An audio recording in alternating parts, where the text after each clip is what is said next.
Well, NFL free agency is underway. The league year has started as of 2 hours ago, as of this recording. And we're going to talk all about it. We're going to talk about what's going on all around the NFL, especially what's going on with the New York Jets. Hey, we may get some late breaking news as the show is going on. And I've got a very special guest to help me break it all down. You know what's up, guys. It's Wednesday night. It's 6 p.m. and we are live.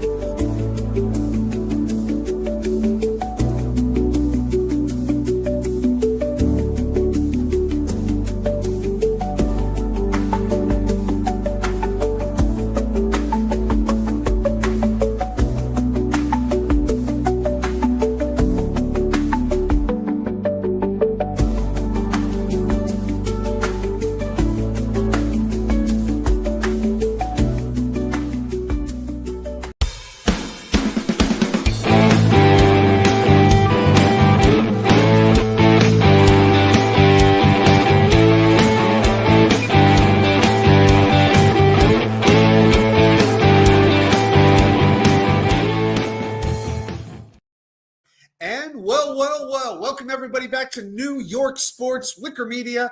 I am your party host, Watts UK99, here for your weekly Wednesday night extravaganza. I'm glad that you are here as well. And I'll tell you what, we do our 3 and out every week. Yes, I'm going to do it, but I'm going to keep it very, very brief.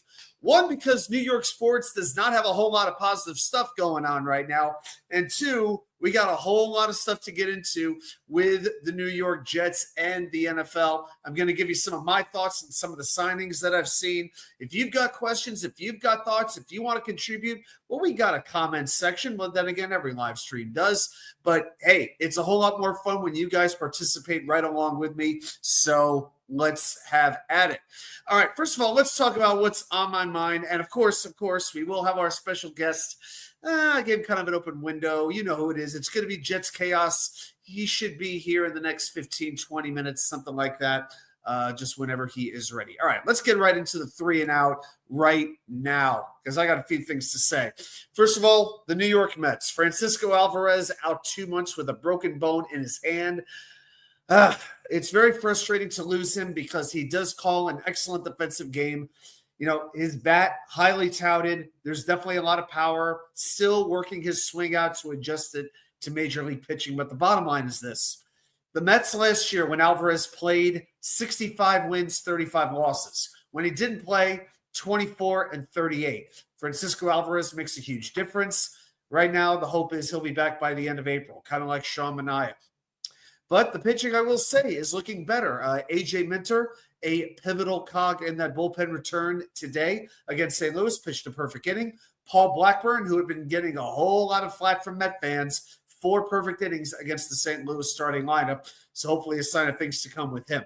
As far as the Yankees go, Garrett Cole needs Tommy John surgery. Terrible blow to that rotation, one of the deepest rotations in baseball. So Garrett Cole goes. Luis Gil will miss the first half of the season as well. Boy, and this is the worst time to need a starting pitcher, right before the season begins. So as the season goes on, we'll see if the Marcus Stromans of the world can hold up. If Carlos Carrasco, can you believe Carlos Carrasco might actually be in the Yankees rotation? Man, I guess the Yankees are just taking the Mets sloppy seconds. What can I say? Oh, well. And a quick note on the Knicks as well. You know what? Jalen Brunson went down with an ankle injury since the last time we talked. In that it was that Laker game. He's going to be out. The expectation is about 2 to 3 weeks. Well, they're 1-2 in those games so far. Knicks got Portland tonight and Golden State on Saturday night. You know what? I'm not even. That's enough right there. I don't even want to talk about anything else. Hockey, screw it. It's a complete disaster. It's been a disaster for months. I can't wait till the hockey season is over. I have muted every hockey account like from social media. That's how aggravated I am. All right, let's get right into the topic of the day and the topic of the week. It is the NFL. It is free agency. So everybody, every Jet fan out there, let's say it.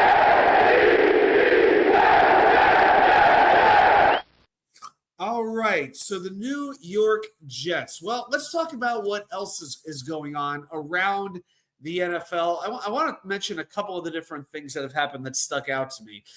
Several players that the Jets were interested in did sign early.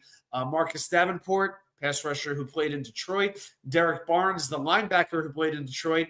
Nick Bolton, the linebacker in Kansas City. All players that I thought the Jets could definitely use.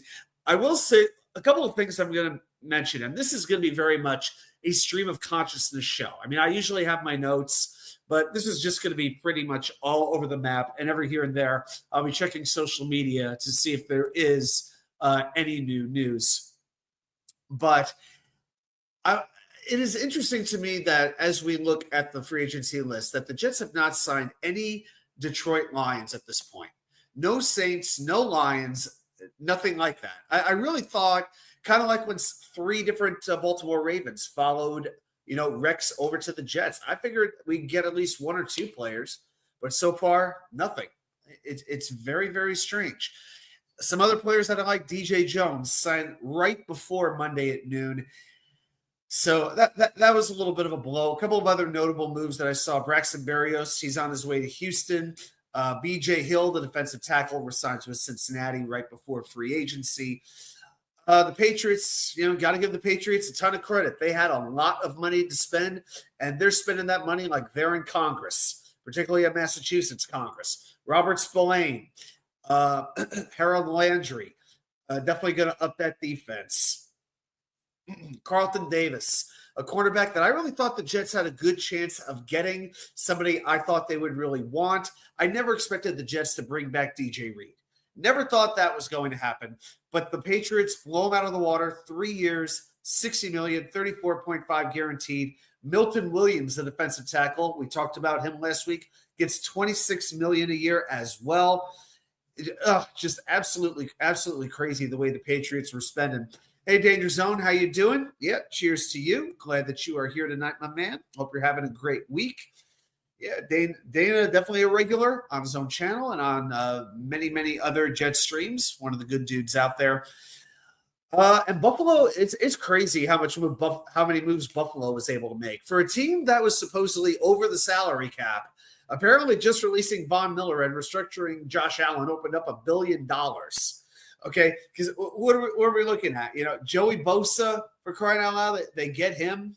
A number of players went to them, but Larry Ogunjobi, possible target for the Jets, he goes there as well.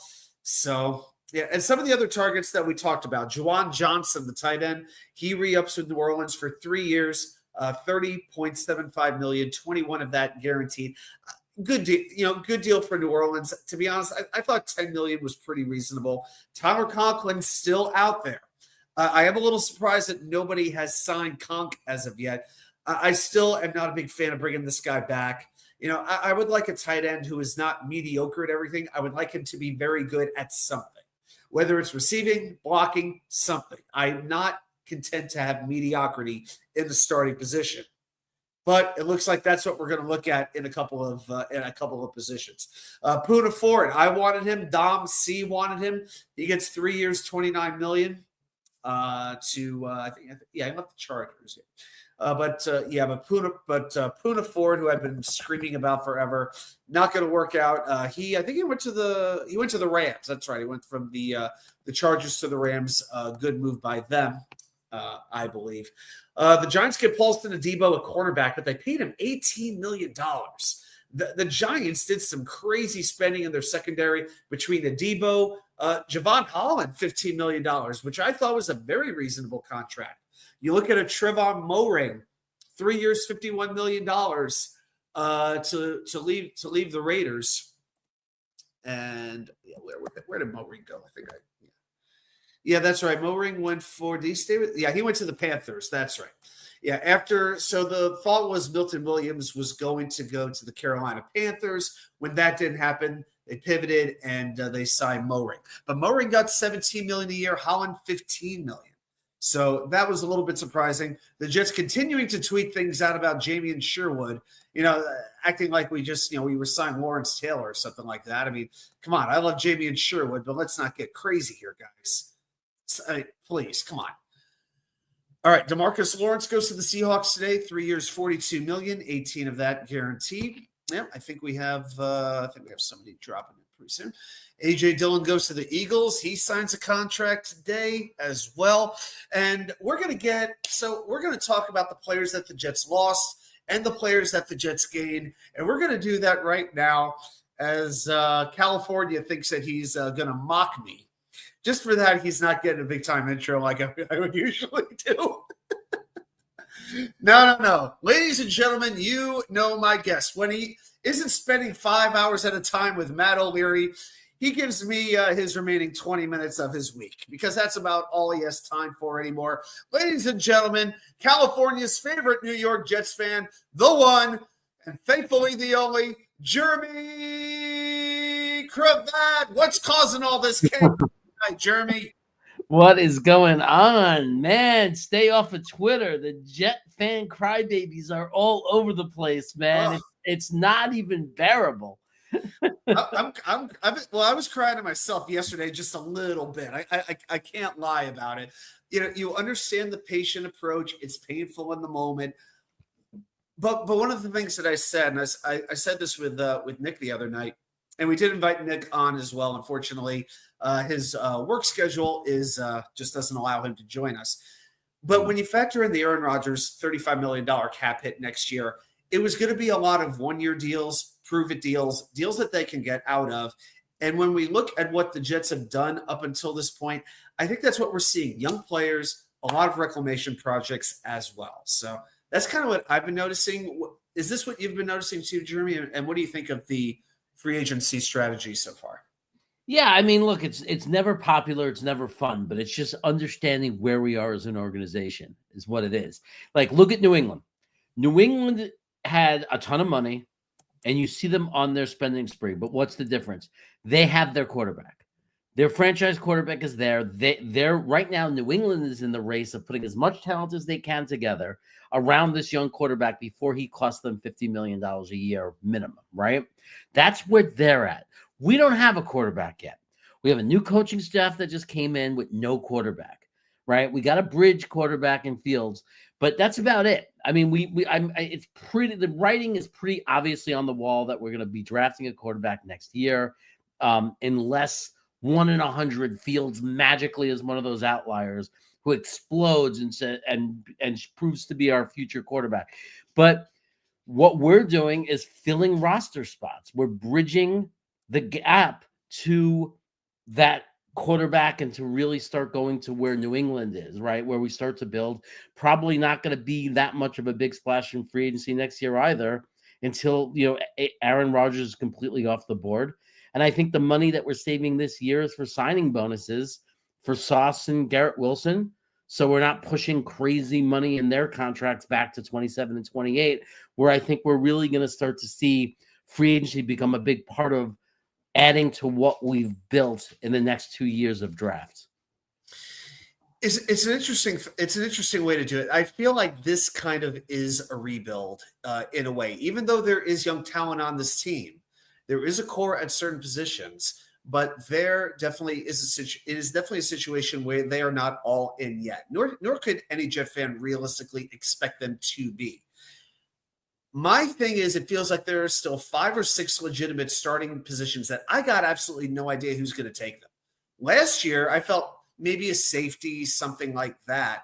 But that was really about it. There are a lot of questions still with this roster, and you just cannot count on the draft to fill in all those spots. I just don't want to be putting too much pressure on a bunch of kids to be like, here, go in and start right now. That is my concern from the approach right now. Now, there's still talent out there to get, but certain positions are closing up very quickly. I look at the tight end position. That is the first one that comes to mind for me. Oof. We still have not made an acquisition at that position, and it's bothering me. I can't go into the season with Jeremy Ruckert, and I love the guy, and I can't take another year of Kuntz sitting on the sideline. So it's funny, we're trusting that this is just part of their plan. What if Moogs just doesn't know what he's doing? What if he's a first-year GM that doesn't know what he's doing? But the thing is, we have Spielman as a consultant right there who's extremely experienced. So that's not a really realistic take, right? That Moogie doesn't know what the hell he's doing, and he's lost, and he's scrambling, and not. That's probably very unlikely. It's just, yeah. I mean, some of it is. I agree. Like even if we're going to draft a tight end, and and even 2 tight ends in the draft, you still have to ask. Tight end is the type of position where it takes time to develop. We've seen that. It's one of those positions where, except for the outliers, people are going to yell Bowers, Sam Laporta. Those are the outliers. The other 50 tight ends in the league right now took time to develop. They typically don't hit the league and are great as rookies. So you kind of think we want a veteran, proven tight end to be there for the young kids that we bring in. And there's no one left. I mean, it's like pretty much, what are we going to bring back? Conklin? Has he signed anywhere? I mean, I don't know.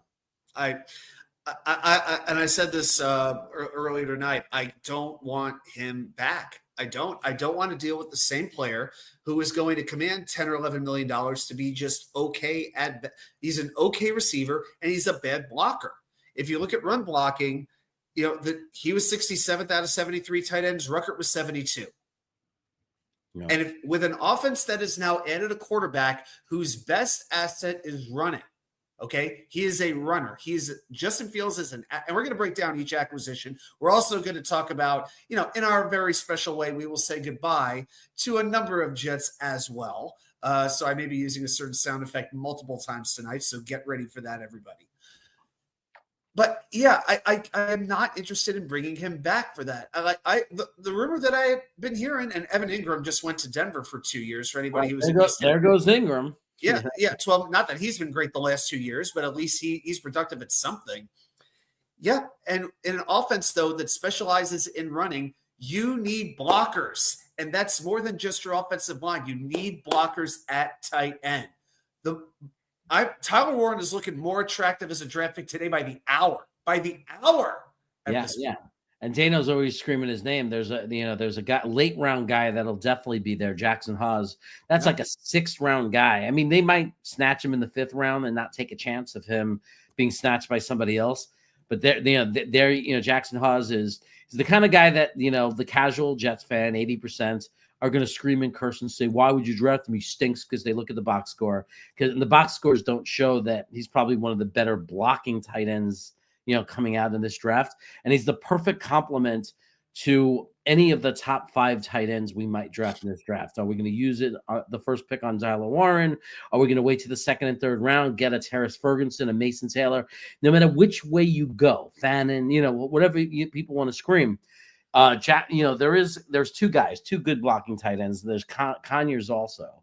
I forgot what school he's from. The Conyers. He's like the number 10 guy on Dom C's board, but also like he has him right above what's his face, the guy we're talking about, Jackson Haas, as really strong blocking tight ends. So I think we might double dip and get 2 tight ends, but I would still like to see a veteran in the room, and I don't want that veteran to be named Jeremy Ruckert. Sorry. I apologize. I know his family loves YouTube and they're all over the content. And I love the family, and I love him as a human being, and I wanted him and rooted for him. But the year he had last year leaves a lot to be desired. And we have breaking Jets news. By the way, the tight end you mentioned went to Texas Tech, Conyers. But the New York Jets, they are not done bringing in former Green Bay Packers. Oh, no. They have signed Josh Myers, the former Packers center, to a 1-year, $3.5 million deal. Okay, this raises They're moving Tippmann to guard. They're moving Tippmann to guard and AVT to right tackle. That is what is happening. Yep. I believe so, because remember, Josh Myers, we know where he went to college? Oh, my God, yeah. Ohio State University. Who was his quarterback? Justin Fields. Guys, even though the Jets did sign a tackle about an hour ago, Chukwuma of Wookafor, I think he's out of Scooby-Doo, this guy. 27 years old. That may be tackle depth. That can make Warren or Mitchell expendable. Because I was thinking when this tackle got signed, okay, maybe this is our right tackle. I was not big on moving AVT to right tackle, first of all. I wanted to leave him at guard. This kid's been messed around with enough. We know Joe Timmick can block, but there have been questions about his snapping ability. The thing that I'm going to come back to, this is a 1-year deal. This is not expensive. Are you really wanting to move Tippmann and AVT for 1 year just to move them back to center and right guard respectively? So how do we thread the line of balance there? Yeah, I mean, look, it's not. I didn't think or wouldn't have guessed that we would jump, if that's what they're doing, into this plan. It might be an insurance policy backup plan to what they do if we don't get the guy we want in the draft. Like maybe they're planning on taking, Josh Connerly in the second round, and they have a couple of guys, and they're like, if we don't get those 2 guys in the second round, or if somebody slips in the second round that we want more and we miss out on tackle, then we have this possibility. It could be that, but also it could very easily be Tippmann would make a better guard than he is a center because of his size. Right. So it makes sense to want to move him out. And it makes sense to say, AVT is capable of playing right tackle. I think his best football, if you take the quality of AVT's football, it's been when he's played right tackle. I know people are going to yell that's when he got hurt, but I think that's when he played his best football. My only question mark is he hasn't played right tackle since the injury. And does he have the speed, and can he handle the speed rush? It is a big question. Yeah, I never looked at him as a left tackle, but I thought he was good enough at right tackle. Put it this way. If it wasn't overly glaring, it's like, okay, I can move him around to different positions if other guys are allowed to play their best. But to me, I haven't really noticed a huge difference between him at guard and him at tackle. But so with a core 4, I haven't seen a contract on him, but Myers 1 year, $3.5 million. With Wes Schweitzer being a free agent, maybe this is just depth for the interior offensive line for 1 year. Yeah, definitely. It could just be that, and if so, then I think this is an excellent signing. If it's just depth. Experienced guy, as your backup center, if that's what it is. If they end up taking a right tackle in the draft, and we have some depth now, with the guy we picked up that played for the Steelers all those years, and that's the depth piece, then it all looks good. It all looks good. Like we're building depth on the offensive line, experienced players who have a lot of experience, So again, while it feels to people like, oh, what are we doing? What are we doing? Who are these? No, these guys stink. It's like, no. They're actually good backup players. They're good depth. And if we draft a right tackle, and that's what happens, let's say we get Connerly, and he's our right tackle, or Ozzy Chapilo, and he starts at right tackle, and Tippmann's still the center, and AVT's the guard. And now you have this backup center, and we just signed this backup tackle, both with tons of experience. It's not a bad thing. And look, that could mean either Carter Warren or Max Mitchell could be on their way out, and that should have a lot of Jet fans turning cartwheels as I say that. Yeah. So I do want to go back to one statement. This was a little bit earlier in the chat. Tony Alexio, bringing the positive. Tony Alexio doing his best Elon impression right here. Hello, all. We lost comp picks on unnecessary signings. Well, I'm glad you mentioned that, my friend, because I just happen to have the chart ready to go. Hopefully, Green Bean will not sue me for copyright issues for doing this. But we are actually scheduled as of now. Now, this doesn't include any of today's signings. We don't even know if they're going to factor into the formula. But for the first time since 2017, the Jets are expected to have a comp pick in 2026. Since they started doing this, since the NFL started doing this thing in 1994, the Jets have the second fewest comp draft picks of any team in the NFL. Wow. Yeah, the second, like if I asked, like if you know what a good trivia question would be, name the 3 best comp draft picks the Jets have ever had. Let me ask you my embarrassed for not knowing. I think I know the answer. Go for Does it. the comp pick come this draft? Do we get it for this draft? I'm sorry, say again. I didn't hear the beginning. We get the comp pick now for 2025. No, we don't get anything for 2025. For the next year? Okay. It's 2026. Okay. We don't get anything. We look, the Ravens get their 4 annual picks as they always do because, well, they know what they're doing.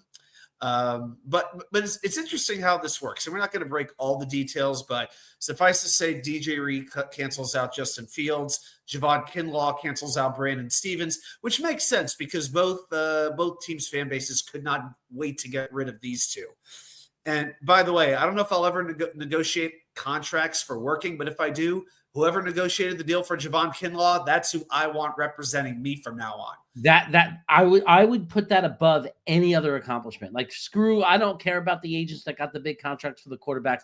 There is nobody better than the agent who got Kinlaw $15 million a year. Scott Boras needs lessons from him. Well, I mean, there's also honorable mention to the agent who got Daniel Jones $14 million. And honorable mention to the agent who got Zach Wilson $6 million. Which could become 10, I'd like to point out.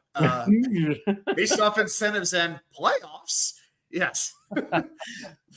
So Morgan Moses and Andre Cisco cancel each other out. And so right now, we would actually be getting – imagine we'd be getting a draft pick for Solomon Thomas, but not for DJ Reed. But look at it this way. For everybody – and people are saying Hassan Reddick is one of the worst trades the Jets have ever made. You can make that argument, but I'll come back with this. Right now, we gave up a 3 and got Reddick. It could become we gave up a 3 and got Reddick and a 4th-round pick in 2026. And all of a sudden, that trade doesn't look so bad anymore. So, yeah. But we actually do have 2 comp picks, Tony. So I think it's important to mention that. And as far as it being unnecessary signings, Justin Fields was an absolutely necessary signing.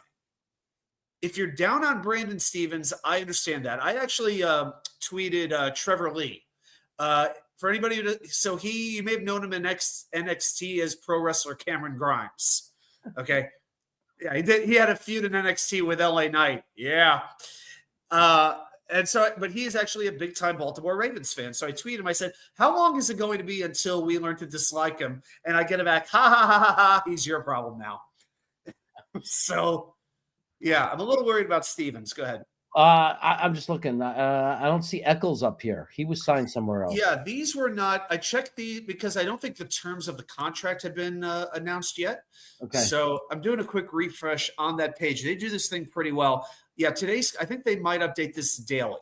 So yeah, the other signings, Myers, they haven't come into play. Do you think Eccles might get us something? Maybe a 7th, right? Something like a 7th. I would say a 7 seems. Yeah, I'm still trying to figure out how Javon Kinlaw is a 5 and Morgan Moses is a 6. I guess maybe it's games played. It's the only thing I can think of. Because if you look at quality of play, you can't put Kinlaw ahead of Moses. Right. I think it has something to do with the guaranteed size of the contract or something. I'm not really sure. But I don't want to get into all the nuts. Right. I love that. Look, the graphic is beautiful the way it is. Like the fact I haven't seen anything like this. It's really cool. I wish this graphic was updated and kept public constantly so I can constantly check on it. Right. A comp 4th-round pick is I as a guy who goes to the Senior Bowl and falls in love with guys that are mid-rounders, these picks mean a lot to me. So an extra 4th-round pick, man, that's an exciting thing. And if it makes you feel any better, nobody else in the AFC East is scheduled to have a comp pick in 2026. One victory at a time for the Jets. I'll actually let you know. So right now, and the most you can have, as you probably know, is 4 comp picks. Right. Pittsburgh's scheduled to have 4, a 3, a 4, a 6, and a 6. I'm looking for who's like standing out with a lot of picks real quick. Philly's going to have 3, a 3, a 4, and a 6. And anybody else? I'm looking for everybody who has and San Francisco is going to have 4, 3 4s, and a 5. So those are the teams who are scheduled to really cash in on the comp pick situation. So it's interesting. That used to be the New England Patriots. They used to cash in every year and get extra comp picks, and it's hard to. You still there? It's hard not to imagine that that it has something to do with Belichick not being there anymore. You disappeared there from me. The webcam gives me issues at times. So what I was saying was, it's interesting how New England, who used to make a living on comp picks, is just no longer. You don't see them anymore, and I wonder if that has to do with Belichick being gone. No, it's true, and I can hear you just fine. It's just the camera knocked me out. The camera sometimes loses connection, so it's like I don't know if it's the camera or the computer, but so when that happens, I have to go to my the integrated camera. I have to downgrade, unfortunately. But I tell you what, let's go. Actually, let's do this real quick, and we'll see if more news comes in tonight. Yep, 1 year, 3.5 million. Yep. So that's the most updated news that we have. Okay, so let's do this. Now, when somebody leaves the Jets organization, we have a little tradition around here. It's our way of sort of saying thank you, goodbye, or get the hell out of here. We can't wait to get you out the door. It all depends. But we always finish it in a very special way. And I think we're going to do this one together tonight. So, ladies and gentlemen, let us pay tribute and spend a moment before we welcome in our new green and white soldiers. We must say goodbye to those who are no longer with us. Not to sound morbid, but first, the first one we were going to mention, and we talked about him already, is Javon Kinlaw. The fact that this guy actually got Jamie Sherwood's contract, years, total money, and guaranteed money, 45, 30 is, like we said, is absolutely amazing. And I had to go back to one of these like Washington Command-Skin fans, and they were like, "Wait, Kinlaw, how's Kinlaw?" And I said, just because you had one good year, don't get too ahead of yourself, okay? Because, you are not going to oh, my gosh. So, Javon, we've already talked enough about him. So, Javon Kinlaw, we thank you for your time. But as far as you go as a New York Jet, he gone! He gone! Let's just give some nice little music. Moving right along. You're gonna get me dinged, I know it. Okay. Hi-ho, Kermit the Frog here. And it's not easy being green. I can testify to that. All right. Yeah, Rusty with a good point on the tight end. Luke Lachey. That's good. Yeah, that's good. Luke Lachey, I don't know. I mean, he's okay. He's fine. He's one of the 15 not or the 16, he's one of the 15 or 16 draftable tight ends, but he's not. I mean, if you're going to go for the bulk six, I mean, if you really want to look at the big names, the guys that could really start and be there, and Lachey might be, but he doesn't excite me like Mason Taylor, Terrence Ferguson. Fannin for me. I like Fannin. I mean, they're Arroyo, from Miami. I mean, there are guys that have, I think that have just shown a lot more skills. But Leahy is, he could be a solid TE2 in the league. He's a good blocking tight end, and he doesn't drop balls. He'll catch what you throw to him. So it's like, he's an okay prospect. I mean, I don't know if I'm going to jump up and down with him in this class. This class is a lot more names that excite me. It's true. I mean, I think when I did my tight end rankings, I had Lachey right around 10 or 11, something like that, right around the bottom of the top 10.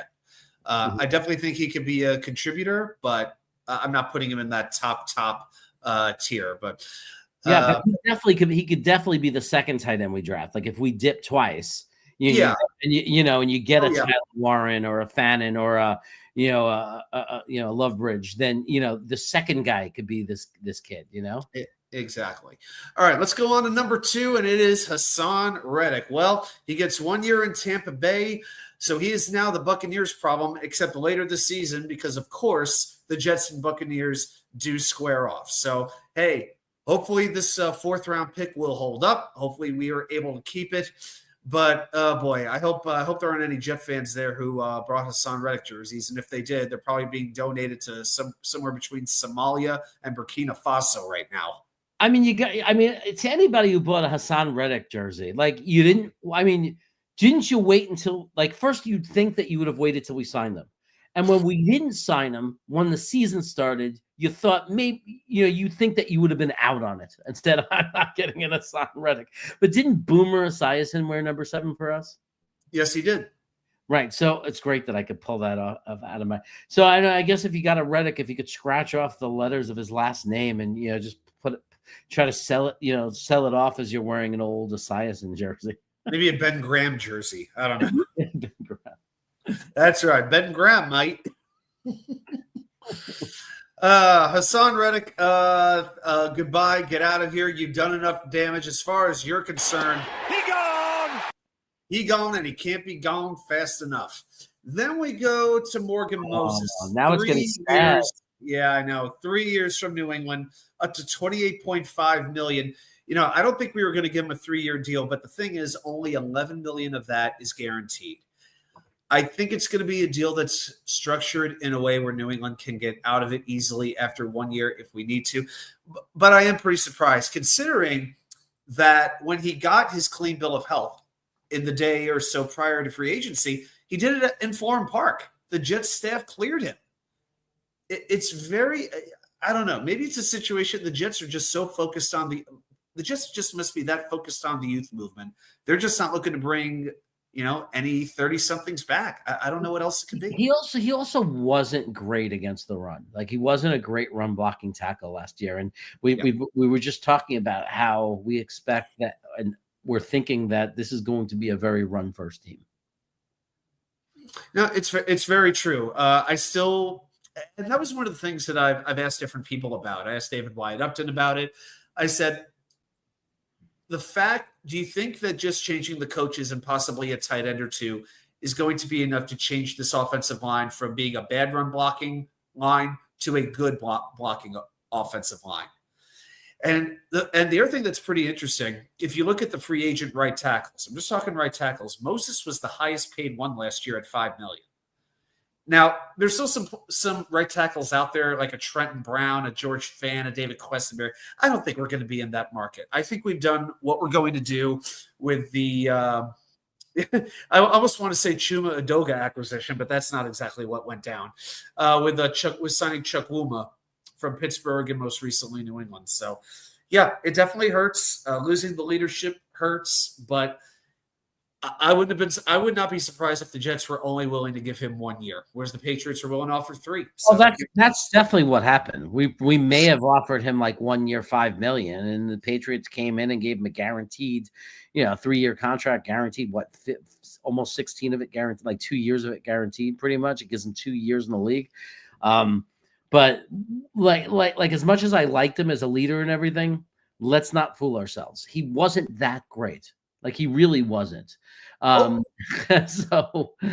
we have news. We have breaking Jets news. This is the good luck combo when it's you and me, buddy. We do it. Yeah. Well, the last time it was you and me, it was CJ. It was CJ Uzama, right? The signing of CJ Uzama. How that shit work out?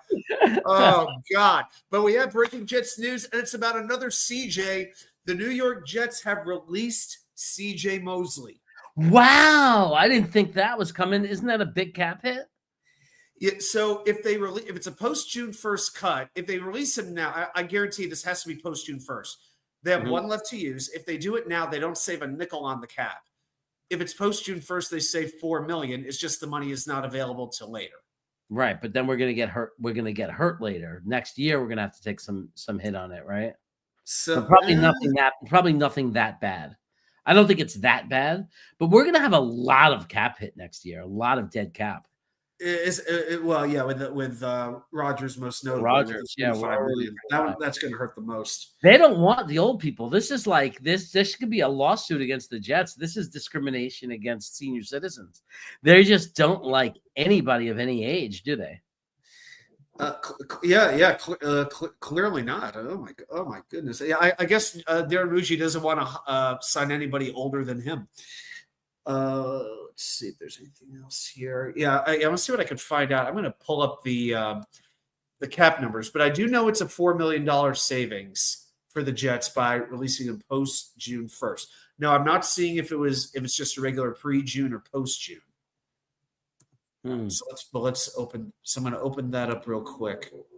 Actually, let's go over the cap. That works a little bit better. Yeah, when it comes to this, there's really spot track and there's over the cap. For this, I tend to like over the cap a little bit more. I just want to shout out to Rusty that I agree with you that I will never ever complain from the first round to the 7th round about draft anytime the Jets ever draft offensive line. Yep. Yeah, always says for the wall.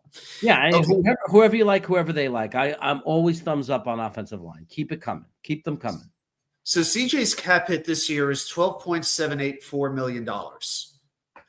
If they were to cut him pre-June 1st, the cap hit is 16.434, meaning it would cost more to cut him now than to have him on the roster. Okay. They're doing it post. It has to be, yeah. So if they cut him post June 1st, the dead cap hit is $8.784 million, and they save, like I said, an even $4 million. This has to be a post June 1st cut. Just designate it like you do with Aaron Rodgers. The question is the money to spend on free agents, or is the money to just not have to backload Sauce and GW? Like I really think that I'm getting this feeling that they're going to extend both those players, and that they don't want to backload those contracts. They want to give them as much upfront in the signing bonus that they can, eliminate and check off the cap for the future as possible. That's what I'm guessing. I could be totally wrong. We'll see when they extend them. If they extend them, we'll see what the structure of the deals look like. But if you see the structure of the deals, unlike a lot of teams where they're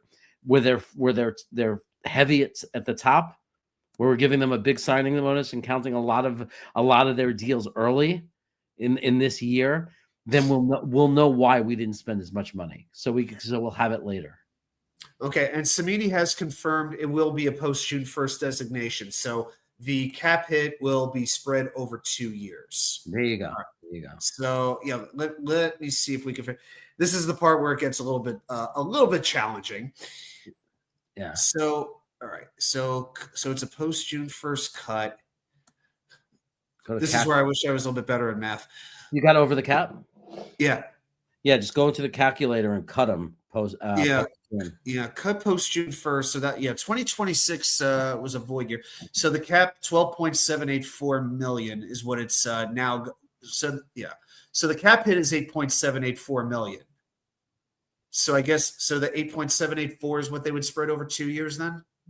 Well, you can go into 26 now. You could look at the next year and it'll show you after you do the cut. Right. So the next year after that, it's 4.534 million.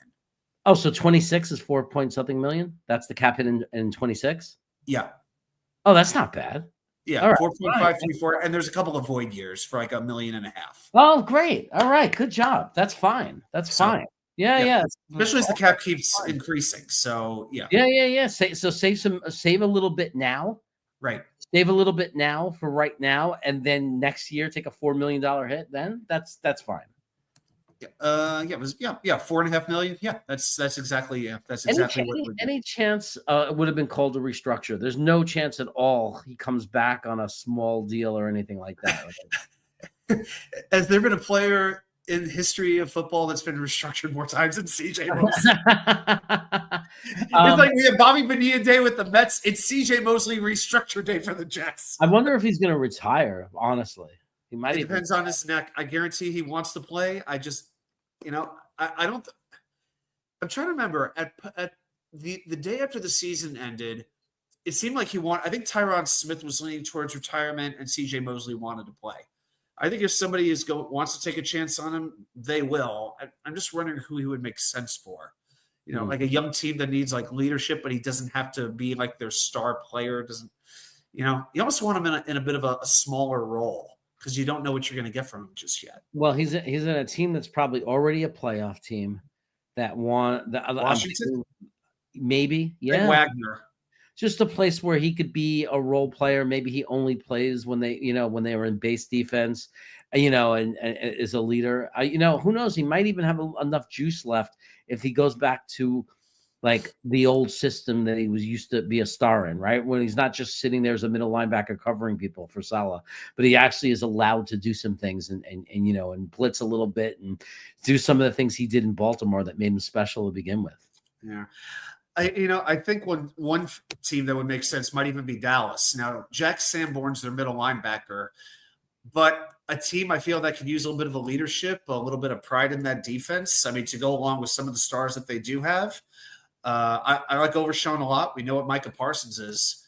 I could say, but yeah, there's still quite a few questions on that defense in the front seven. I could see Mosley fitting in well over there. Yeah, It's an idea. There are places he could find a home. Just but I think that we just we're obviously changing everything. It's weird because it's almost like they're getting rid of the leaders because, and there's a good argument for it. As much as we like them and said, and I still believe that it's not their fault and they're good leaders. I think the coaches just were terrible. I think we had a horrible coaching staff. I mean, it's understandable to sit there and say, Aaron Rodgers, CJ, these were very strong personalities, leaders in a locker room we're trying to convert and change. Makes sense to me. Rusty just wants to shuffle the whole day. One thing you cannot say about Rusty, you can't say that he isn't original. Move Tim in the right guard, McLaughlin at center, AVT to left guard. I guess he doesn't like John Simpson all that much. And draft the right. I think that I wish this was stronger than water. That's all I'm going to say right now. It's hard to see them do that. I mean, only because they're not going to, because Simpson is did a really good job. He's steady. He plays every week. He plays through pain and injuries. He's a good run blocking guy. He's great value. I just don't think they have any desire to allocate any resource to move Simpson out of the starting rotation. And I think they want some continuity. We're bringing back 4 out of the 5. I mean, it's important also to have continuity. I mean, I wouldn't mind drafting McLaughlin, that's fine. But I don't know about making these rotations right away. Maybe next year, depending on who stays and who goes, because we might lose AVT next year or we might lose Simpson. So. No, it is very possible. But, yeah, speaking of the offensive line, Morgan Moses, you've been on the screen way too long. He gone! Thank you very much. Let's go on next. It is DJ Reed to Detroit. And never for a second was this guy coming back. He didn't want to be back. The Jets didn't want him back. It was a given he was going. But what he gets from Detroit, they know how to pick that. It's funny. The Jets are going to Detroit, but there's no Detroit players coming to the Jets. Who would have thought that would have happened? So odd, but refreshing after the solid trauma of freaking every defensive tackle the Niners ever had. It's kind of refreshing to not have to sit there and say, oh, he's from Detroit, so now we have to get every single Detroit Lion. I mean, I think that we were tired of being the San Francisco Packers. The San Francisco Packers. Well, they've won more than the Jets have. Anyway, 3 years, $48 million, 32 of it guaranteed. He had 2 interceptions in 3 years. For all the Sauce haters, DJ didn't have a whole lot more takeaways. And there were some penalty issues last year.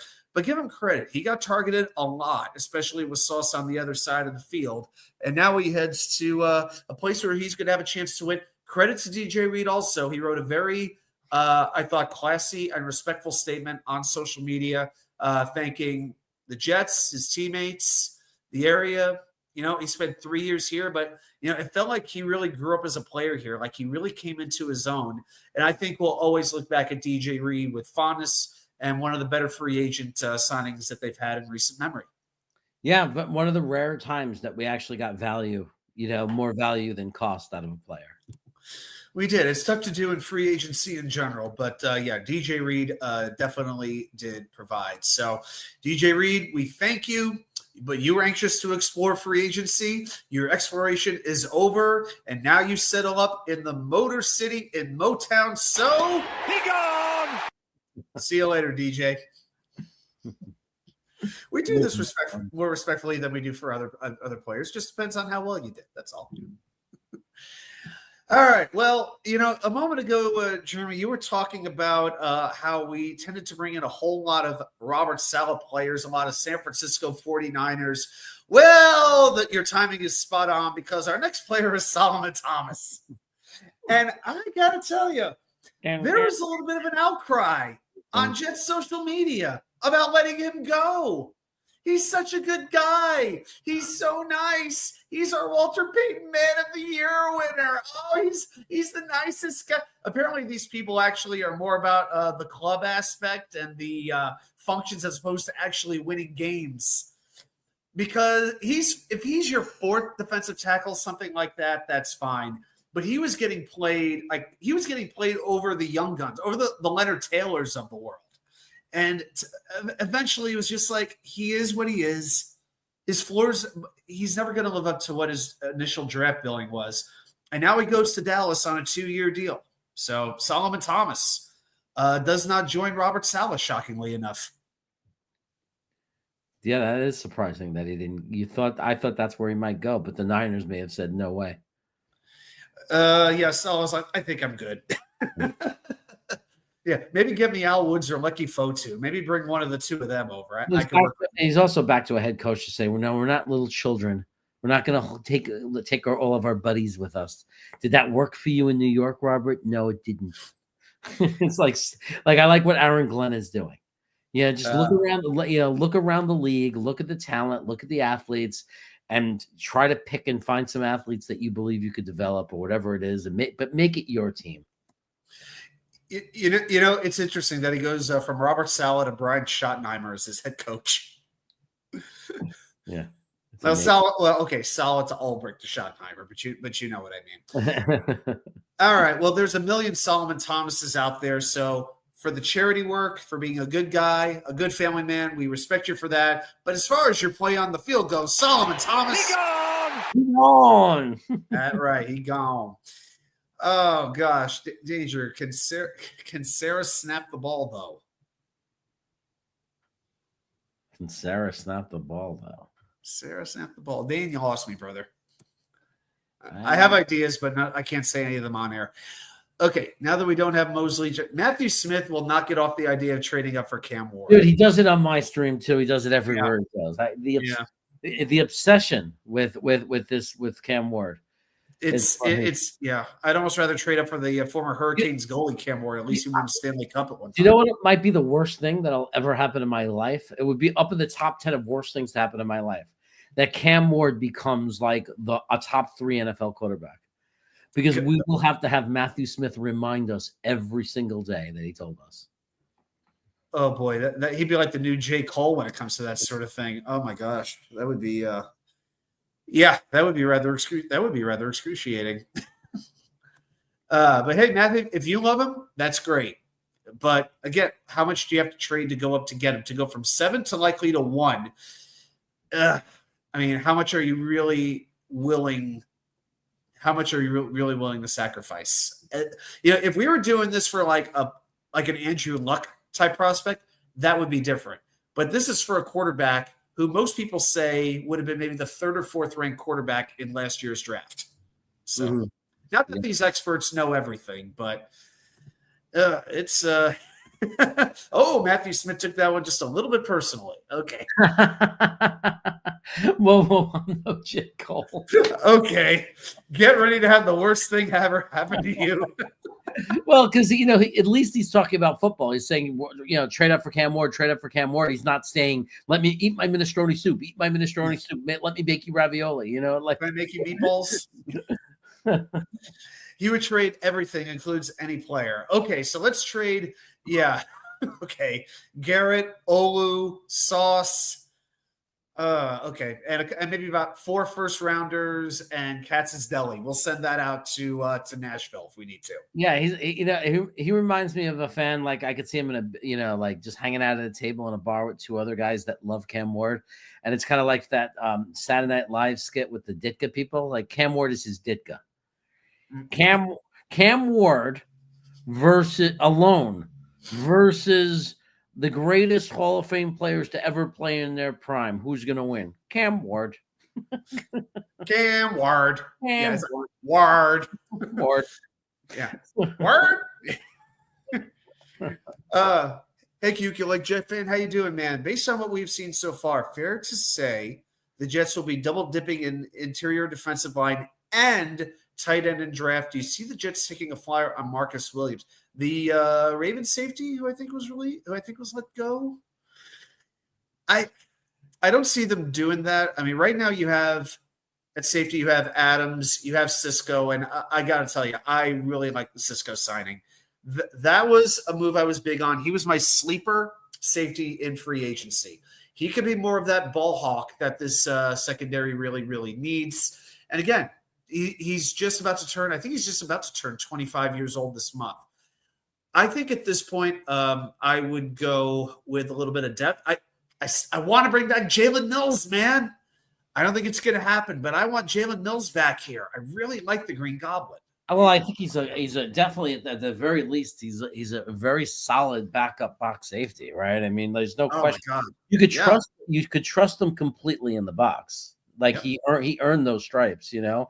I don't know. We might pick up a guy like that. I mean, how much do you want to go into the draft? Do you want to go into the draft absolutely 100% needing to draft a safety? That's fine More, with me. I just you don't want to know, have to draft two.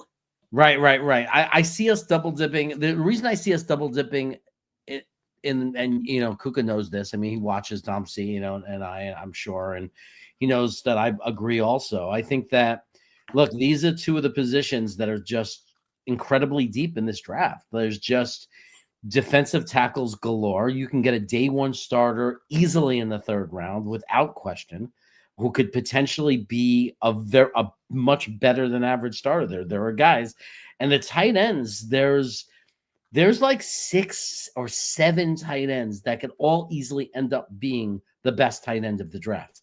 And I know a lot of people say, no, Tyler Warren. What makes Tyler Warren, and I agree, Tyler Warren's my number one, but for not because I think he automatically has the highest ceiling. He's my number one because he has the highest floor.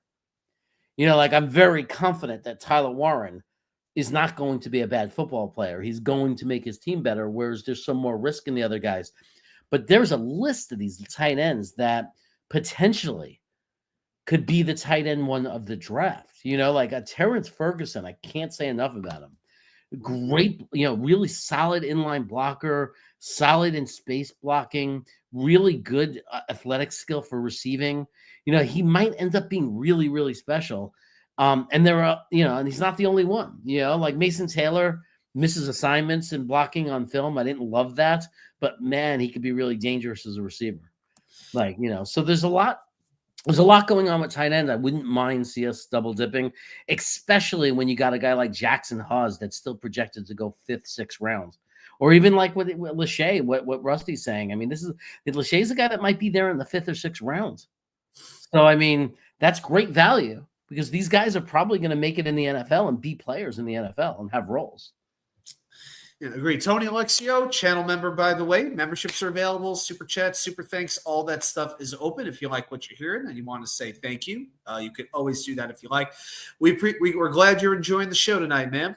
For sure. Rusty Spooner takes issue with Matthew Smith. Not one quarterback is worth a first this year. That's 26 and 27, 100%. But, yep, and we know the cycle every single year. Quarterbacks will always get overvalued from where they are between now and April. I mean, I would be surprised if Jackson Dart is not a first-round pick. It might be the back of the first round, but I've expected 3 quarterbacks to go in the first round. Jeremy, do you have a thought on not how many quarterbacks should be drafted in the first round, but if you had to project in those first 32 picks, how many of them are quarterbacks? 3. Same thing? Okay. I think there's going to be 3. Yeah, I think Jackson Dart's someone is going to do it. And, you know, and it makes a little bit of sense in the back of the first round because I'm not going through my head the teams, but whoever ends up like if the Steelers had Aaron Rodgers, you might look for them because Jackson Dart is the kind of guy that is for sure going to take a minimum of a year, possibly 2 years to develop to be ready to start in the NFL. So it would make sense back of the first round, a team that already has a quarterback, but maybe he's a veteran quarterback that you already want to start grooming and seeing if you can turn Dart into the, you know, the predecessor.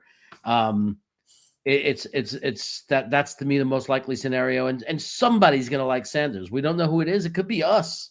I mean, we've been very locked tight. Like we don't really know. I mean, so I would not be happy about it because I'm 100% with Rusty.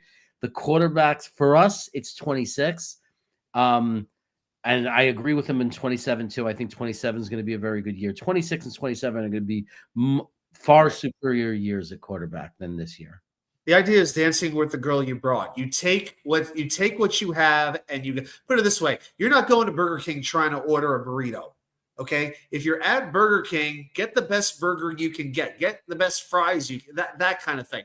But don't look for something that isn't there to be ordered. Okay. Of course, we had to turn this into a food reference. Okay. That's as clear as I can make it. If this isn't the year when you're getting good value at quarterback, when the best quarterbacks are not there, then don't get a quarterback. Build the rest of your team up where you can to have the best players possible. I want solutions. I don't care what position they are. I know quarterback is the most important position in the NFL and all of sports, but we have seen time after time after time, whether we traded up or we stayed put, when we miss on a quarterback, it sets the fan base back, it sets the players back, it sets the organization back years. And even with Zach Wilson, as bad as he was, at least they didn't have to trade up to get him. And it's not as if there was some other great alternative out there, because let's be honest, every quarterback after him busted as well. The best one of the group, we just signed him as a free agent. All right. Now he's showing some signs of life. He's showing some signs that he can be a competent quarterback. We know he's a great athlete, but he's gotten better. Sacks, interceptions, win-loss record, all those numbers are getting better. But you can't, oh my gosh. But you cannot miss on quarterback when you invest a premium pick in it. It doesn't work. It just kills you. It kills you. I mean, look, the entire JD thing will be defined. The entire JD Robert Saleh era is going to be defined as Zach Wilson. Kills me. Not that they didn't make other mistakes, but the biggest thing that blew up, that destroyed everything, was Zach Wilson. Didn't pan out. The timing was bad. Yeah, the timing was bad. I think what else they could have done, I mean, you could have signed Sam Darnold, but I think he had to leave the Jets to become good. He had to go to quarterback rehab in San Francisco to get all straightened out. All right. He wouldn't have been doing what he did with the Jets. I firmly believe that. Maybe you could have signed Baker. Maybe. But that would have been it. I mean, the only chance he had is if we wouldn't have been in such a rush to say LaFleur was a bad offensive coordinator, and ignore the fact that he had Zach Wilson as his quarterback, ignore the fact that every time somebody played under Mike LaFleur that wasn't named Zach Wilson, they threw 400 yards, and we were a top 10 offense. Everybody just forgets that conveniently. But Zach Wilson killed this team. He lost us a good offensive coordinator. He was just terrible. He wasn't functional. And it was a terrible, terrible thing that hurt our organization. I don't know what would have happened with Sam Darnold. I really don't know. But we still would have been better off, because even if we didn't trade, I mean, shoulda, coulda, woulda. I wasn't against it at the time. But if we would have traded that pick, if we would have traded out and kept Sam Darnold, even with Sam Darnold, if he didn't pan out with us, the picks that we would have picked up, the draft capital that we would have picked up, we probably the next year could have went after a quarterback, the following year or the year after that. We would have had draft capital after we realized Sam wasn't the guy. But no matter how you slice it, it was the worst possible scenario. We used the number 2 overall pick on a guy who provided absolutely nothing of value to this team. At least we're going to trade up to 3 and draft Trey Lance. So even John Lynch makes mistakes in San Francisco. There's worse stories, but then he saved it by taking Purdy, I know. That's like a once every decade situation. That was crazy. What luck.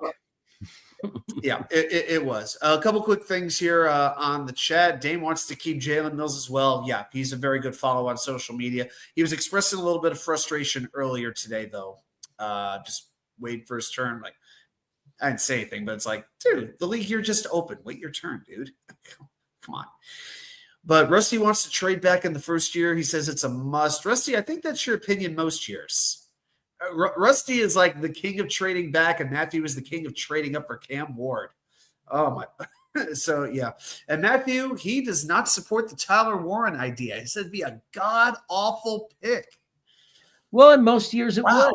In most years it would. But if you can't find a trade partner, you could sit there and say pretty much that's about almost any guy that we do pick. I mean, unless they hit. If they hit big, it doesn't matter. If whoever we pick becomes a superstar, it doesn't matter. You'll never, ever sit there and say, oh, it was a bad draft or a bad pick, or it sucks that we had to take him at 7. It won't matter, because all that matters is that you hit on the picks. That's all that matters. But before having that knowledge, like coming into it now at this point, we have to understand this is a bottom-heavy draft. It is very weak at the top. We are not in the top 5, so we're not going to get one of the top 3 position players. So the reality is, if we can't trade back, whoever we take at 7 on any other year is not a great pick. Like, it's not a value pick, which is why I hope we trade back so much. But the reality is the reality, and Tyler Warren is definitely one of the players, a position of need, has an extremely high floor that would be a reasonable pick given the draft that we're in. It's just the reality that we're in. And you don't dick around. If you have a player that you like enough, you don't trade down, think, well, we don't think this guy's going to go here. We don't think this guy's going to go here. We could probably trade down. You need somebody willing to come up. And I don't know, like, as you said, in a bottom-heavy draft, somebody has to want to come up to get a specific player. And that is almost always a quarterback. Almost always. Is anybody trading up to 7 to get Jackson Dart? I find it unlikely. Unless Sanders drops. That's the only scenario.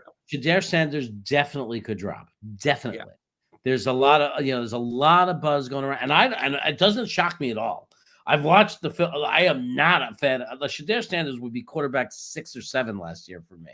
I mean, like, there's a problem with Shedeur Sanders. Okay, I like the kid. It has nothing to do with his personality. It has nothing to do with his dad. I'm not even into that. That's not even my problem with him.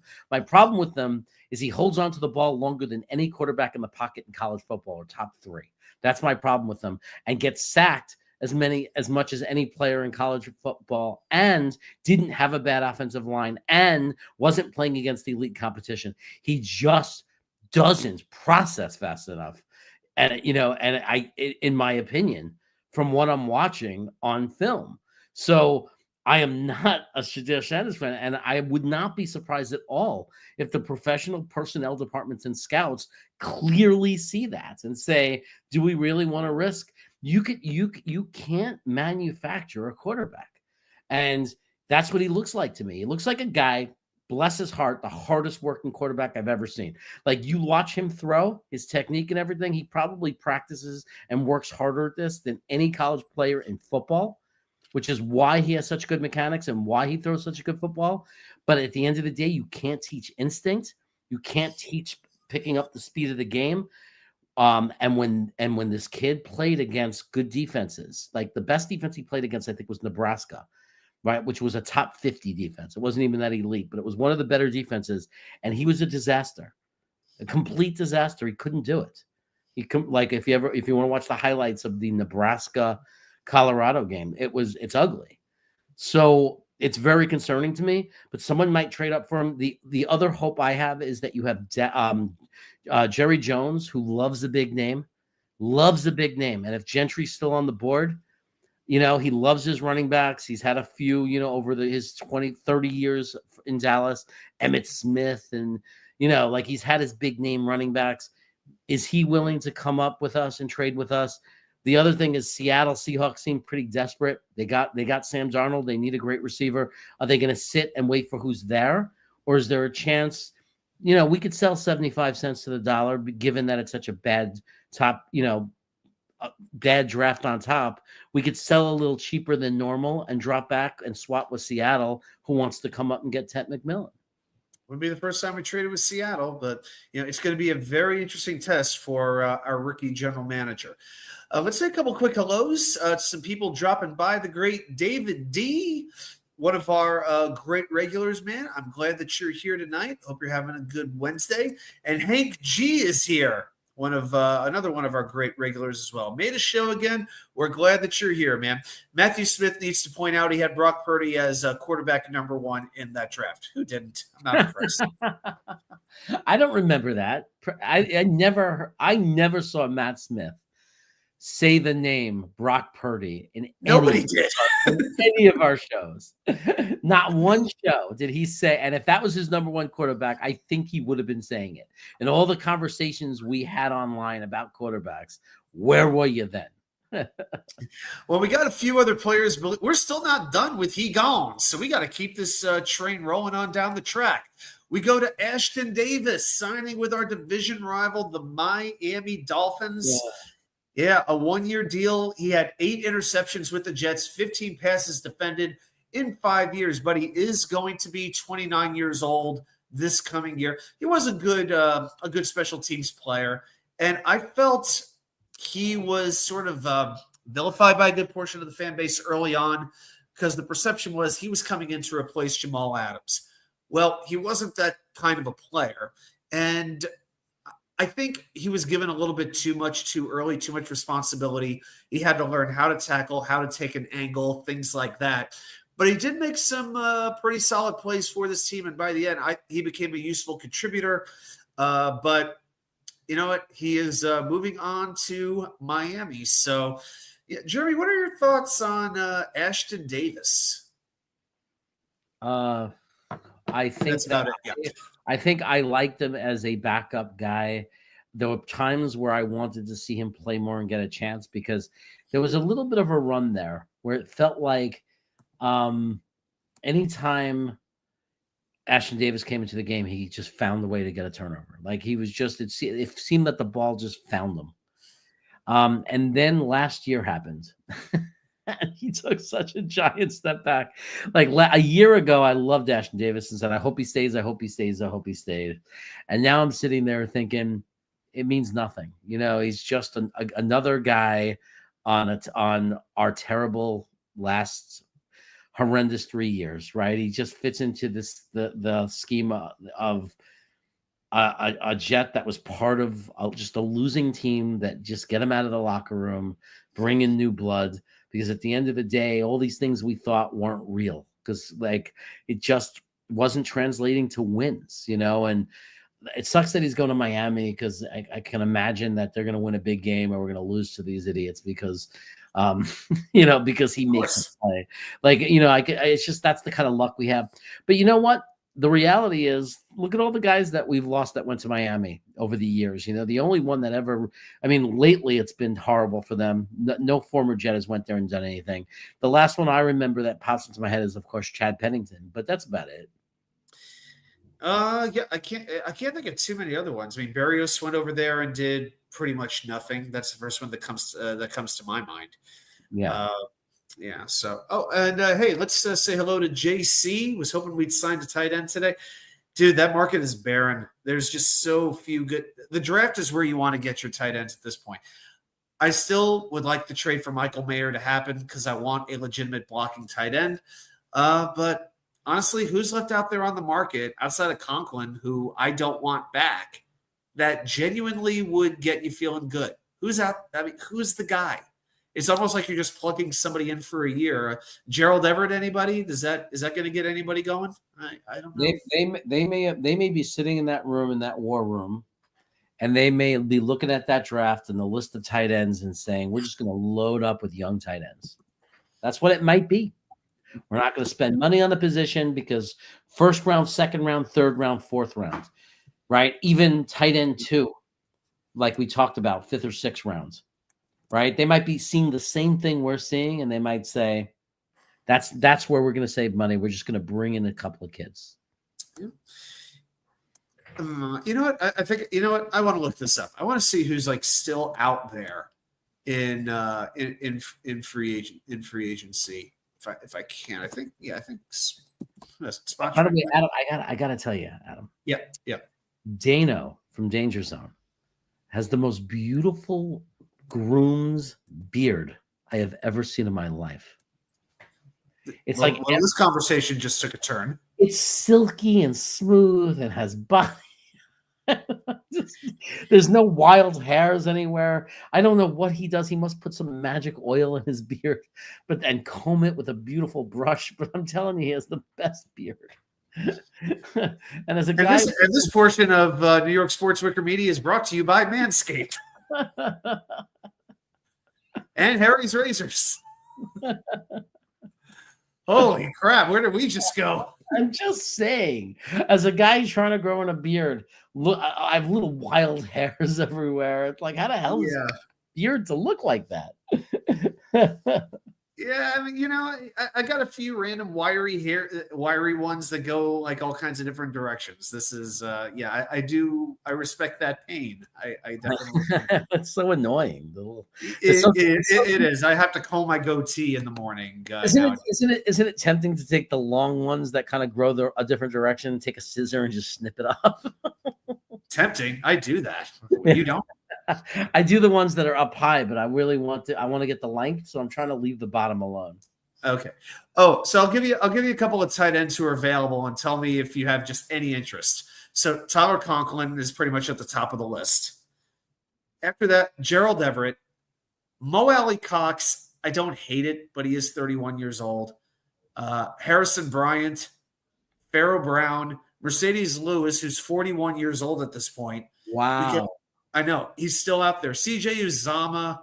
I mean, obviously Kenny Yeboah's out there. I mean, I'm just looking for names that I recognize at this point. I mean, Eric Silbert, Ross Dwelly. I mean, Ian Thomas. This list is depressing. I honestly just bring back Yeboah at this point. I mean, that list is excruciating. Yeah, that's what I'm saying. Trade for Mayer if you're going to do. I'd rather do that than sign someone. At what point, if a free agent is not signed, like if Yeboah gets no offers, is there a date or a certain time where he could just be a walk-on that comes in as the 90? I want to say it's sometime in like June or June. I don't know the exact date where it doesn't count towards the comp formula anymore.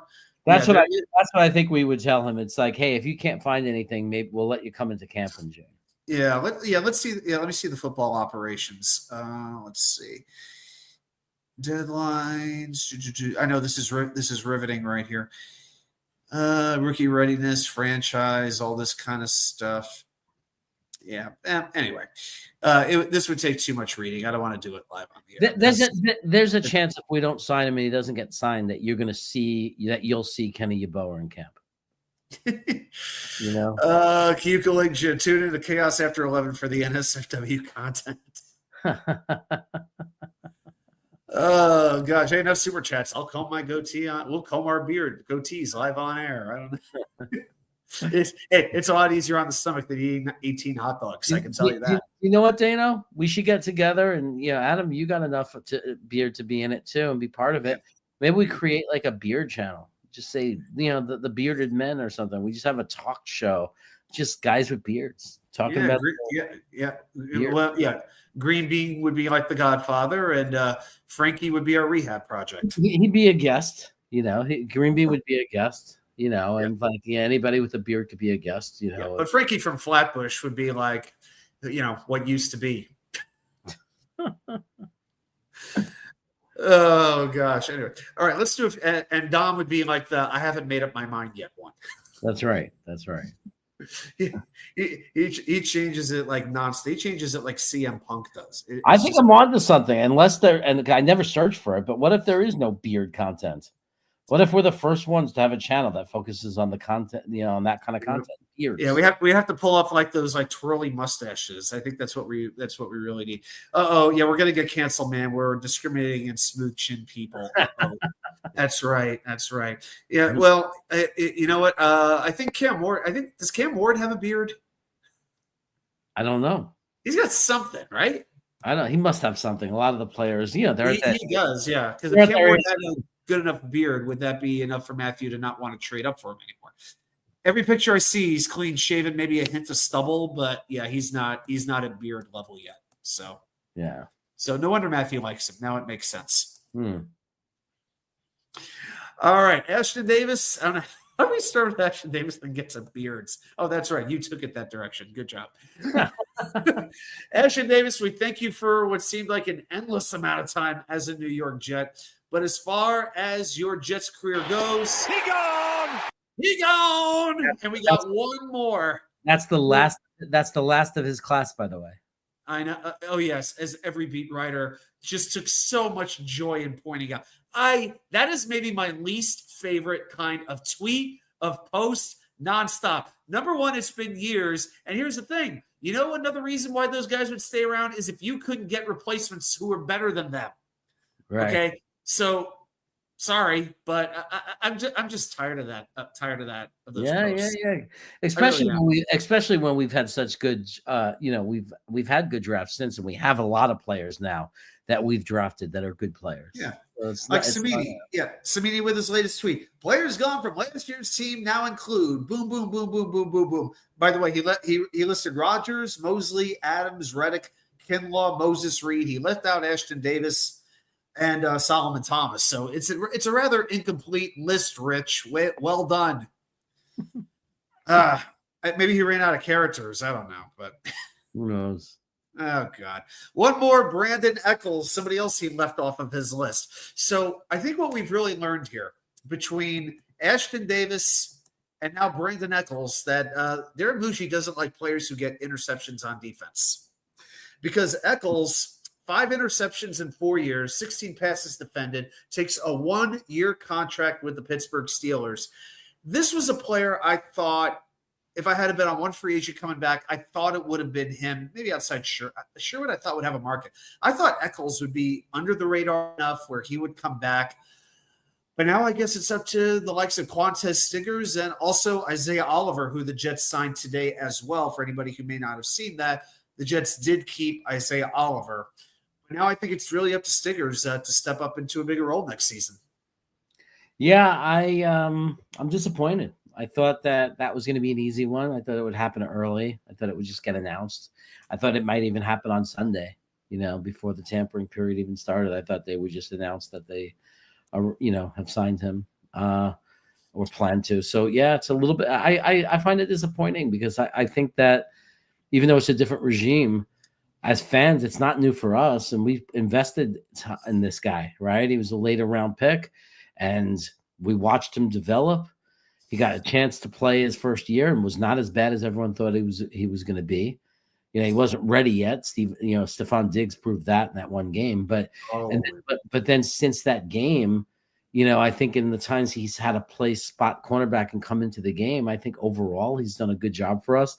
And I was hoping that he would get his opportunity to compete for a starting job, and Stiggers is insisting he's going to start. Like, he's a confident kid, Stiggers, because he's like saying, I'm starting. But yeah, and we're paying $12 million for a guy. And unless the plan is to move that guy to safety, because that's what he played his rookie year, Stiggers is going to have his work cut out for him because we just spent a lot of money on the guy. Yeah, well, I do recall that. We'll get into Stevens in a moment, into the new acquisitions in a bit. I do think when Eccles played too much at times, he did get exposed. I wonder if the best situation for him is being in more of a limited role. I can understand when players leave for more years, more money, but when they leave you to take a 1-year deal, that's a little bit harder for me to take. And yeah, that's why this was.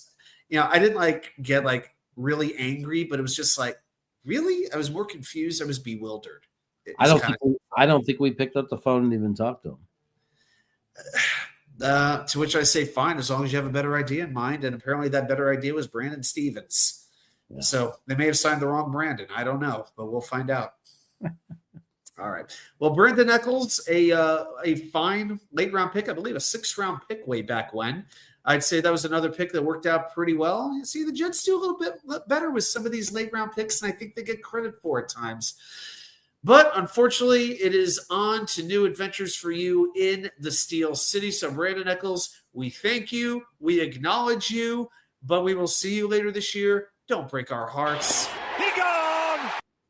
And we thank you very much, and onward and upward you go. All right. So I think that's a good amount of talking about who's left. Although I got to be honest, I'm ready for Ty Conklin to sign anywhere any second. I'm completely expecting that news to come down in the next 5 minutes. I wouldn't be surprised if he went back to Minnesota. Yeah. I mean, who's well they have TJ. They have TJ. I think. They have Hawkinson. Yeah. Yeah, but it just wouldn't surprise me if they bring him back just to have a double duo threat. Does he want JJ throwing him the ball? I would. I'd want to play. Well, and Minnesota. I mean, how many more free agents are they going to sign? Oh my God!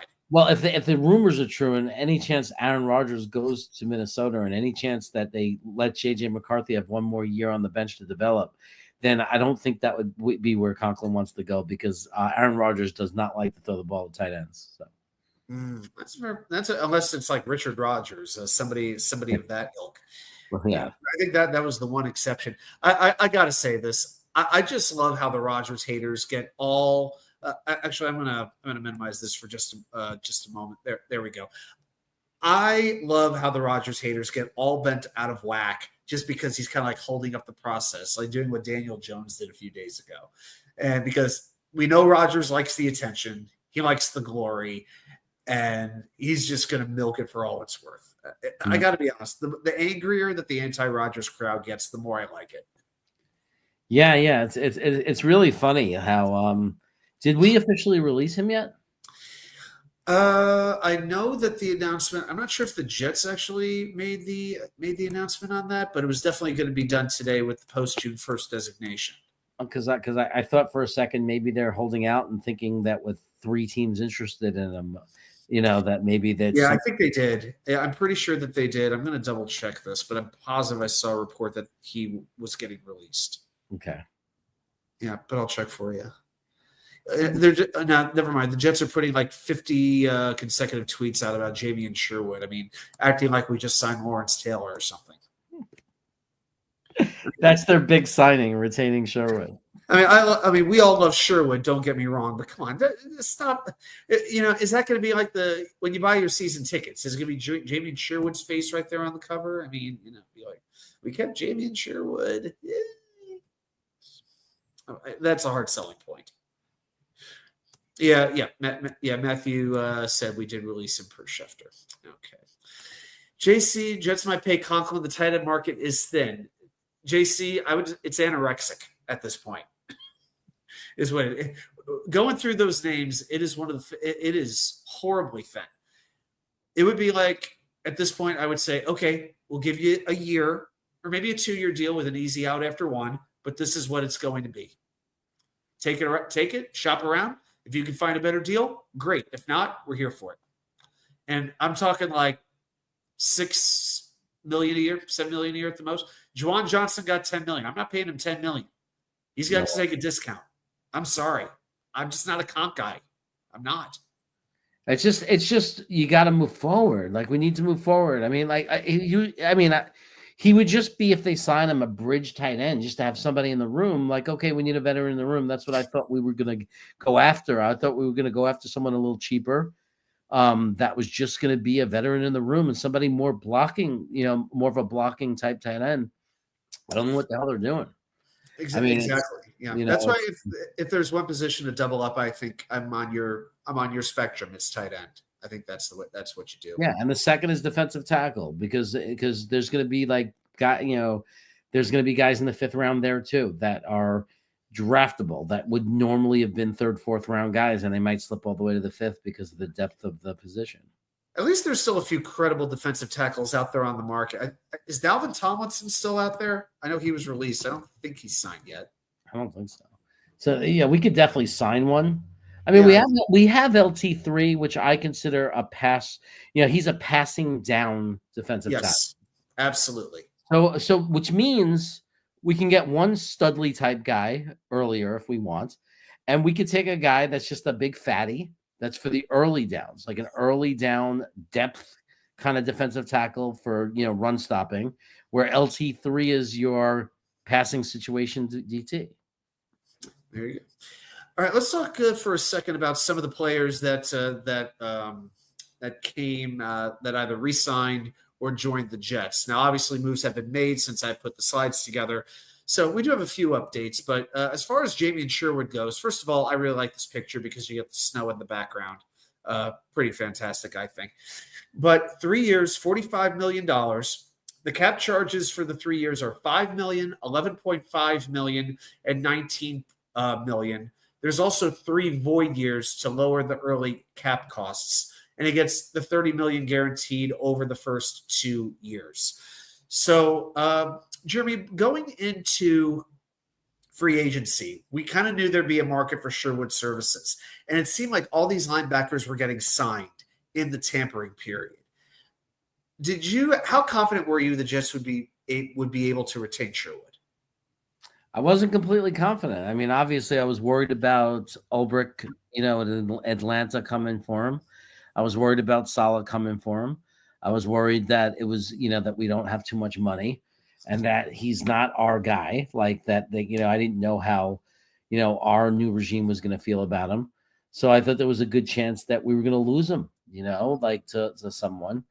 So I was really happy when it was announced that we were keeping him because it's nice when you could develop your own player. You take a 5th round guy. And I remember it was between him and Nasaldine. They took 2 mid-round shots and said, let's convert both of these guys and see who takes off. And 1 out of the 2 actually hit and ended up developing into a real linebacker. 1 out of 2 ain't bad. When you're going 5th, 6th round type guys. I mean, if they work out to getting a second contract, I mean, yeah, you'll take that all day long. Pretty impressive. Yeah. By the way, are you doing okay on time, by the way? I think so. Okay. By the way, we have 16 likes, so thank you for that, which means we will spin the wheel later tonight, and also Jets trivia to come up pretty soon also, so you definitely want to hang around for that. And then, of course, the big news of the first day of signing on Monday was Justin Fields. Well, it was the only news of the day, really. But 2 years, $40 million, $30 million of that guaranteed. As time went on and Fields was not signing with Pittsburgh, it seemed more and more likely he wanted to see what was out there. And I really think that Justin Fields ceased to be a Steeler after week 6, when with a 4-2 record, they benched him for Russell Wilson. So to me, you add the 4 void years on the end of it. To me, it made sense. Even though the quarterback market was not, making anybody excited, Fields to me was the best option. So I wouldn't tell you that I was excited when I got the news. It was more of a sigh of relief. It was like a satisfied sigh of relief. It's like, okay, we have some upside to work with. He's still got to learn to play the game. But 1 or 2 stats I want to give you. He's lowered his interception rate each season. 3.7% in 2021, 0.6% last year in Pittsburgh. His completion percentage has gone up from 58.9 his rookie year to 65.8 this past year. I think a lot of it is because Pittsburgh put him in a lot of situations where he got the ball and threw the ball quick and didn't have to overthink things. And my hope is that Tanner Engstrand will put him in the same position to do the same thing. Yeah, I think he's a bridge quarterback. He's a quarterback that if you utilize him right, has some extra talents that might make him, functional to win some games, right? And then there's always that little bit of chance that he's just turned 26, that he could surprise and be better than anyone thinks. My prediction is we're going to utilize him for 2 years. Well, first, definitely next year, this season, we're going to, he's going to be our quarterback. And the year after that, we might draft a guy and then we might not want to put that guy in right away. And you have Fields there while that guy sits on the bench a little bit. And then some point, if Fields is doing well, we stick with him the rest of the year. And if he's not, we bring the rookie in and give the rookie some experience. Like, that's how I could see this panning out. And I think of all the guys that were out there and what we were going to do at quarterback, this is, this might be at least the most fun, the most at least functional kind of solution. People were talking about Jameis Winston, like he's like he was going to come in and be this great quarterback. Justin Fields at very least could fit into a scheme where we're a run first team, and then on, when the few times we do some play action and some passing, have it be very designed, RPO type, quick, get rid of the ball fast, and then times where he could use his legs and do some damage. And his teammates like him too. He's known for having good character, and that certainly means something. But Aaron Glenn, he was asked what he wants in a quarterback. He said he wants toughness and he wants a winning pedigree. Well, Justin Fields didn't win a whole heck of a lot in his career in his first 2 years, but the record did get better as time went on. And I thought he was very unceremoniously treated. And I think maybe that puts a little bit of a chip on his shoulder. We've seen a lot of quarterbacks who don't really click until their mid to late 20s. And, if Mayfield could do it, Goff could do it, Darnold can do it, maybe it's possible Fields can do it. He's not the best thrower of the football in the world, But sometimes the athletic ability, the moxie, and the guts, that can make up for it at times. The biggest question is, if you're down 4 points with 2 minutes to go in the game, and the ball's just been punted to you, do you trust Justin Fields with a run-based offense to take you down the field for a touchdown? Not just a field goal attempt, but to put you in the end zone. That's what we didn't get enough of last year. And that's what I think we're going to judge him on. That's the problem. That's the problem with a quarterback like this, right? I mean, like on a regular drive, when you have 8-9 minutes, he's exciting and you never know what he's going to do. And we could definitely score some points. But this is the problem. This is why I think in the NFL, to win Super Bowls, I think a quarterback has to be able to prove they could drop back into the pocket and be a pocket quarterback, because there's always going to be those times where you're going to have those kind of 2-minute drills, or, those situations where you're going to need him to just rely on his arm.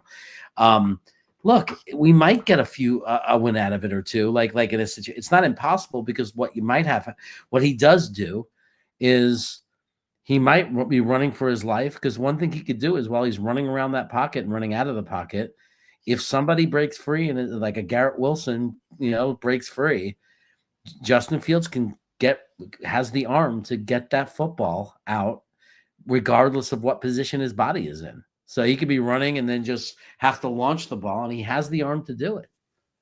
Yeah, and you know what? We talk about the Glenazance or there in Glen.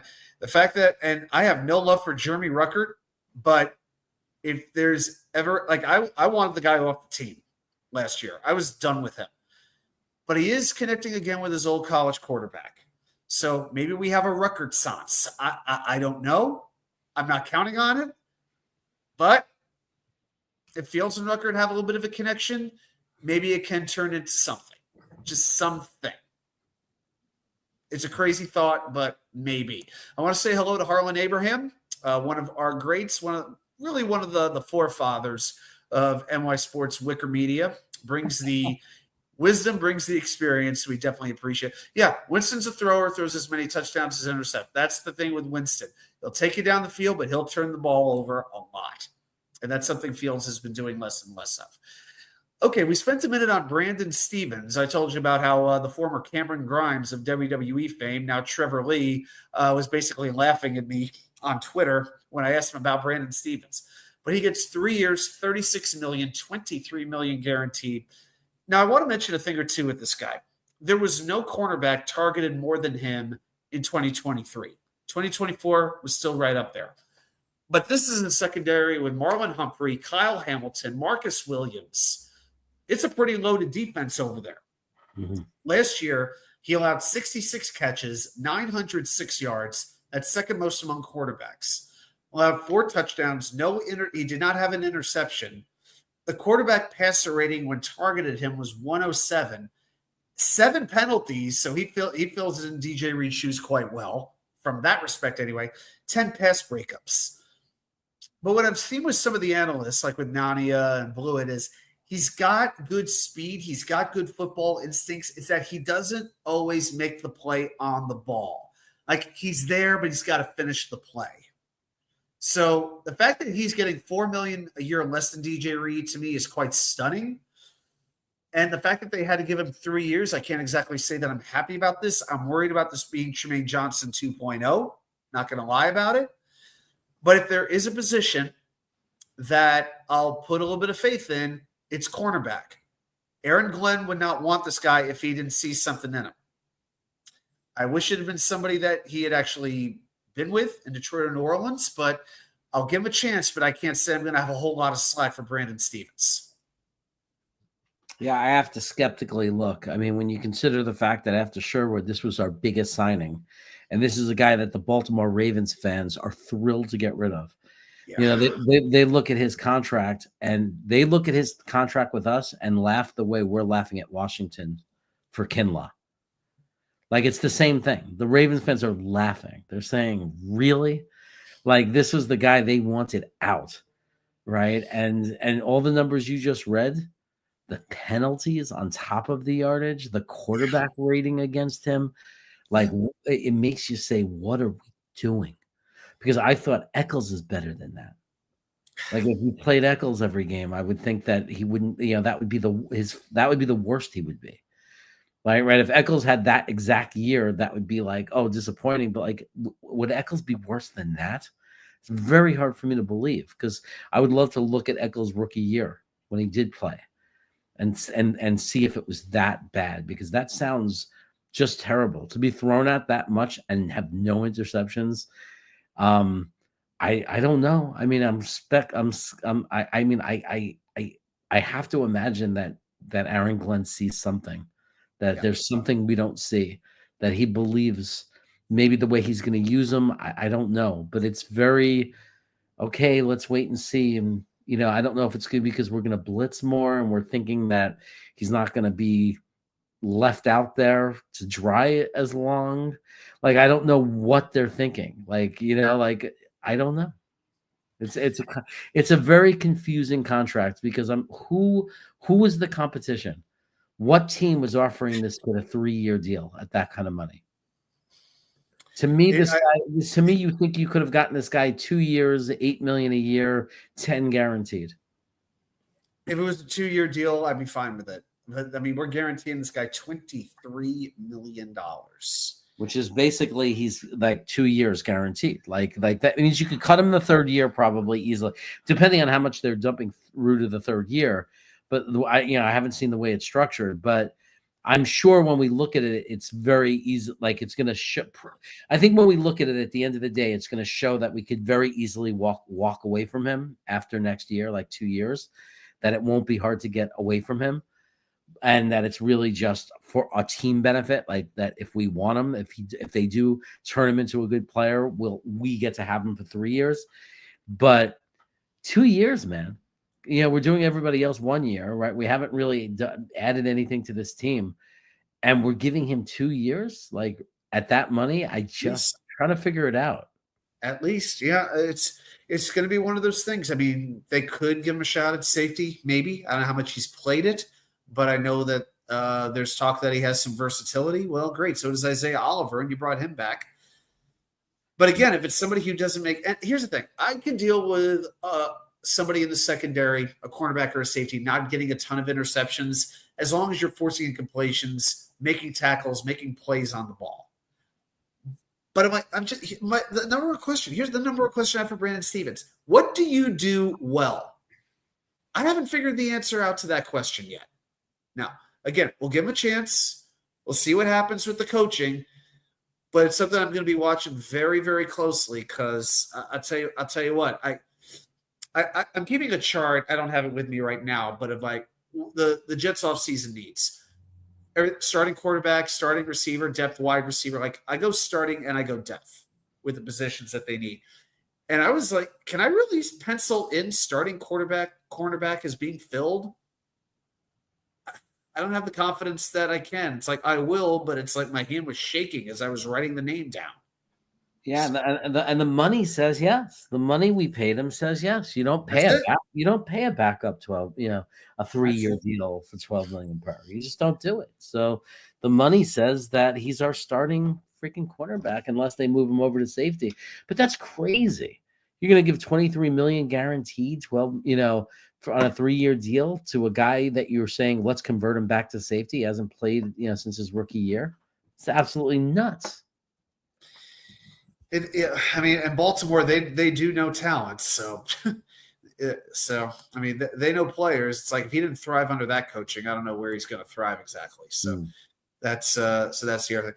Okay, I'm getting depressed talking about this guy. I need to move on. I got a feeling I'll have a year gone graphic ready for him sooner rather than later. Yeah. All right, let's move on to somebody who I did want on this team, and that's Andre Cisco. I thought the safety position was very, very deep in free agency. And now the Jets have that ball hawk that the secondary has sorely lacked for a while now. Now he's played 3,200 snaps in his career, 2,200 as a free safety, but he can play in the box if you need him to. Played 4 years in Jacksonville. Again, very, very young, 8 interceptions, 24 passes defended, 3 forced fumbles, 154 solo tackles. Now he did get benched last year, and I think a large part of that was he was willing to call his teammates out. And I don't think the coaching staff in Jacksonville exactly liked that. Hmm. The Jacksonville defense was not too different than the Jets defense. It was like everybody took a step back. But he's going to be 25 this year, and I still think he has quite the opportunity. I think the Jets got him at an absolute bargain at 1 year, $10 million. Yeah, a lot of people don't know him, so they reacted poorly. But I'll tell you what, when I was at the Senior Bowl, I met this dude. We were hanging out. Like, he's one of the guys that just kind of like a magnet hooked on to me and Dom and Dylan, and was just hanging out with us. We talked to him once, and then the next thing you know, every time we turned around, he was there. But he's one of these. How was J. Cole? How was J. Cole that day? And he was just really but he was a very, very like knowledgeable guy. He goes to the Senior Bowl every year. He's like note taking. He knows who all the players are. Like, so he's a deep nerd. Like, he's deep into it. He's a super nerd, and he's a Jaguars guy. So, of course, as soon as we signed this kid, I sent him a message saying, "What do you think about what we just did?" And he said, "I think he just did a really smart move. Got a value guy, and I think there's a chance that you're going to end up having to pay him a lot next year to keep him because." He played for a terrible Jacksonville defense. Like, the morale was down, and he had an off year. But a lot of the fans like this kid, and he did some things that they really liked, and he thought that he could end up. Like, he always has believed in him that he could be a really good player. So we may have just gotten a steal. Unfortunately, we'll only get 1 year of it, and because the whole world will see if he's good, and then we're going to have to pay him. But, we may have gotten a steal. And there's no risk. It's 1 year. I muted myself. Yeah, there's no risk. Yeah, there's no risk. I wonder what it means for Tony Adams, because we know the Jets tendered him a contract. But it seems like Cisco, he's going to be in that free safety role, and that's how Adams had been used as well. So it's going to be interesting to see how Steve Wilks deploys Adams and how he deploys Cisco. So I think that is something that's going to bear some watching as well. It's not a bad thing to have some competition in the room. Yep, no doubt about it. It seems like you always find a box safety, but it's hard to find those center fielders, and Cisco could do that. And then today we made a couple moves after Tuesday was very silent, and they signed Rashad Weaver, edge rusher from the Tennessee Titans. This is a 1-year deal. The dollar figure has not been released yet, but he's 27 years old. Again, very, very young. He'll give you some length and he'll give you some strength. Okay, so length and strength is what we're going to call this guy. He was a 4th-round pick in 2021.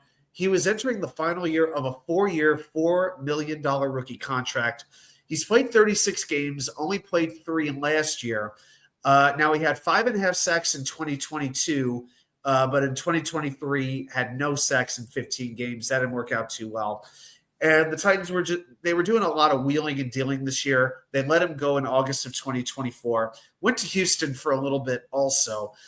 To me, this is just more of a depth situation. I don't have a whole lot of excitement about this. I don't know if he's going to replace a Michael Clemens. I hope it doesn't mean the end for a Braden McGregor or an Eric Watts. To me, it's just one more body to sort of throw in the pile. And if you get any worthwhile contributions out of them, you just sort of think you're lucky stars for them. But this is definitely a prove-it deal for somebody whose career I think is sort of at a make or break point. Yeah, I think that they just, we're going to find out it's a very cheap contract. And I think that they wanted to get a replacement for Michael Clemens, who we're going to cut loose. We're going to cut Michael Clemens loose. And they said, I'm sure those kids will still get their opportunity to be like in the, at camp and see what, if any of them continue to develop. But, here's a guy that you have to make sure you have your early down edge opposite of Jermaine Johnson. So here's your backup for like your backup plan, right? Like if we don't find anybody, if nobody rises above them, they, everybody agrees Michael Clemens got to go. We're certainly not going to pay him $3.3 million, which is what he would have cost. So I think everybody wants to see Michael Clemens gone. Well, you have to have somebody. You have to have somebody. And I'm assuming that, sacks aside, I'm assuming if we signed him, it must mean that he's a good edge setter, that at least against the run, like he does his job and seals the edge. Like I'm imagining that would be the case. That would be very, very useful. No doubt about it. But yeah, Will, JJ, Braden, Eric Watts, Rashad Weaver, if those are the 5 edge rushers that we have and we let Clements go, then okay. If that's what it's got to be, that's what it's got to be. And then upgrade that defensive tackle situation. And I do believe it's going to be a situation where you will see a lot more blitzing than you did last year. Oh, yeah. I am looking forward to seeing a little bit more creativity, because the thing with the solid defense was you knew it was coming, but you had to stop it. They didn't try to trick you. They tried to beat you with brute force, brute strength, and violence. Sometimes it worked, sometimes it didn't.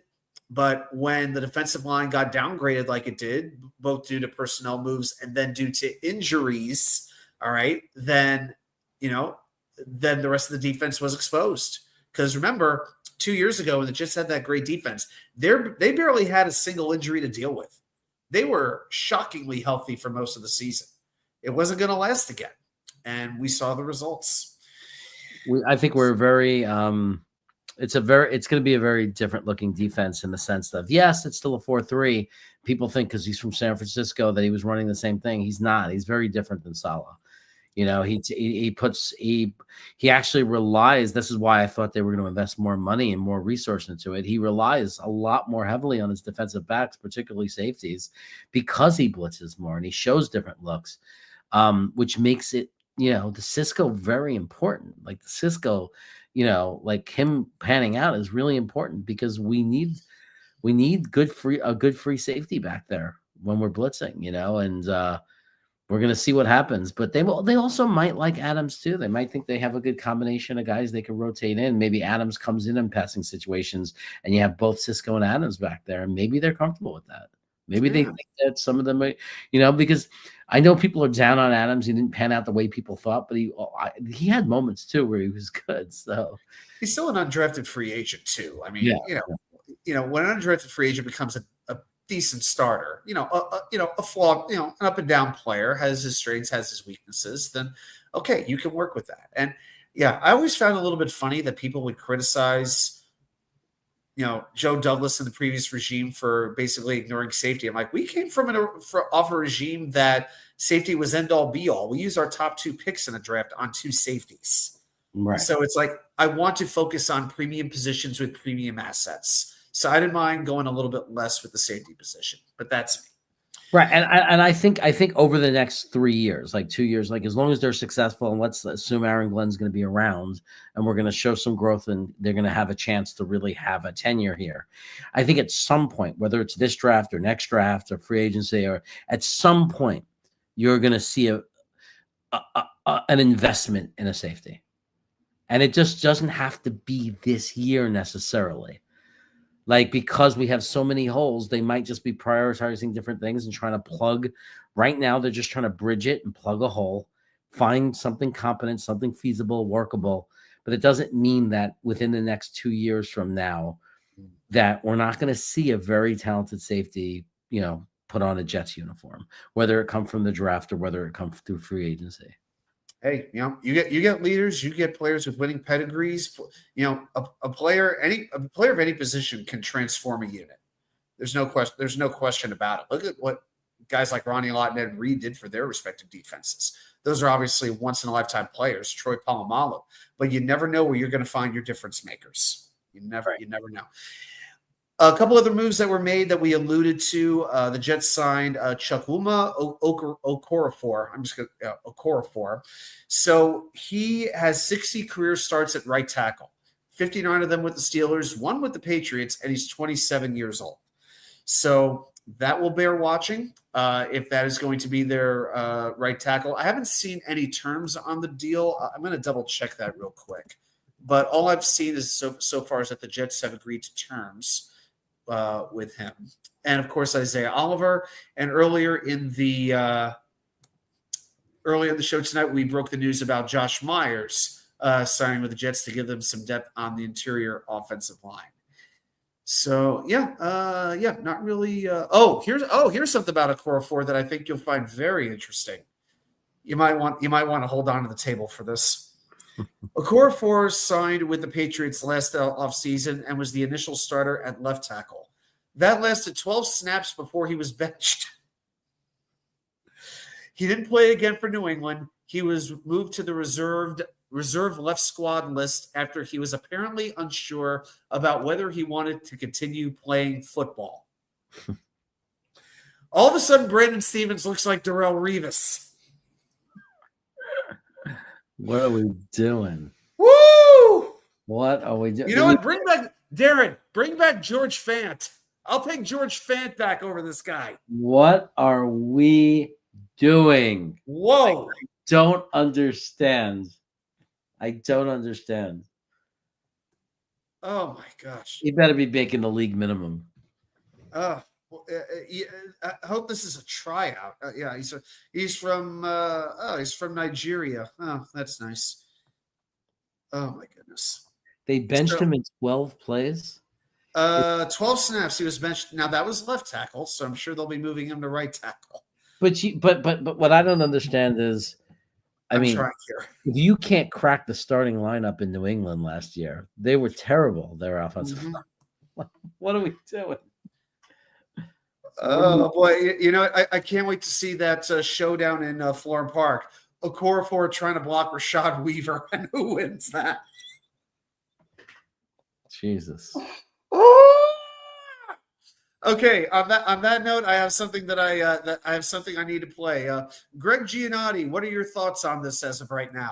This is the New York Jets, where careers come to die, and the worst memories of your life are born. I don't know what else to tell you. Adam not like Nigerians. I'm half Nigerian, Matthew. What are you talking about? I'm very offended by that. I remember when I was a kid, the running back, the Nigerian Nightmare, played for Kansas City Chiefs. Oh, of course, Christian Okoye. Yes. Right? Yeah, they actually did an NFL Football Life about him. It was pretty interesting. Hey, Sharon McLean, we got Chewbacca. Oscar Myers, boy, Josh Hotdog. Oh, boy. There you go. All right. Well, guys, I'm going to tell you what. Let's go ahead. Man, we've been on the air for 2 hours now. So this has been fun. There's things to get excited about, and there's things that are going to make most of us drink or light one up, whatever it is that you choose to do. Oh, my goodness. Well, we're gonna get into something that we do every single week here on the show. You guys know what's up. Every single week, I bust open the books. I pull up the websites. I dust off the Encyclopedia Britannica. And I, Watsu-K99, challenge you, the most loyal fans of the most loyal freaking fan base in all of professional sports. Not just the NFL, not just New York, but in all of pro freaking sports. Just how much do you know about your New York Jets? So if you are ready, I know you're ready. You've been here for 2 hours. Let's play Jets Trivia.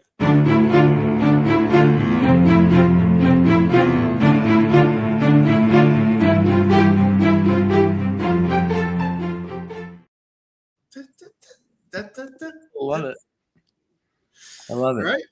All right. So what we do, we try to make it as topical as we can. So right now we are in draft season. So I've got a whole bunch of draft questions. I actually did 2 of them on Nick's show Sunday night, which means I have more trivia questions to come up with.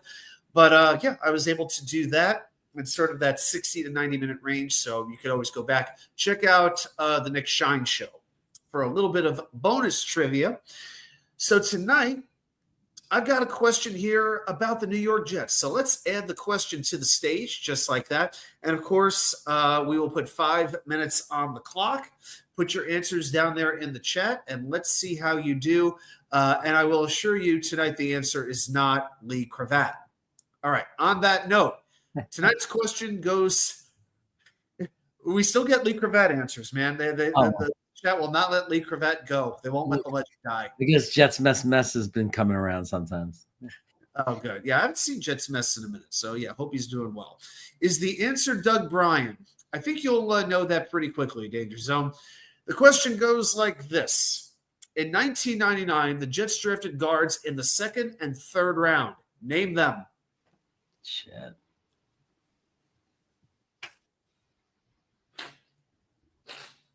$1999, when Bill Parcells was here making some very interesting draft picks for us. I mean, obviously I could use Google, but it's more fun to just think if I could remember. Yep. Or without referencing the Glenn Encyclopedia. Oh, I'm so bad at that time in my life. I was like in a high-tech company. I was in the prime of my life. I was making money, flying around the country, selling technology, doing trade shows. It was good times, man. It was like the last thing I was focused on was knowing the names of the Jets draft picks.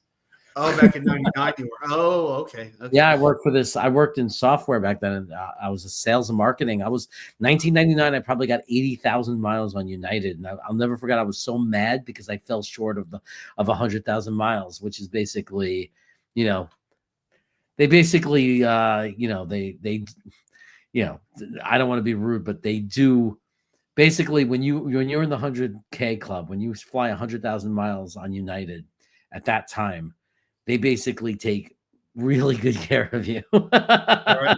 That'll be on the late night show. Yeah, the late night stuff. Taken care of by Even United. 80,000 miles, it got to a point where you have all these miles that you could upgrade, right? Then they start sending bonus coupons to upgrade, like where you could bring the coupons, and if they have an opening in first class, they just put you there.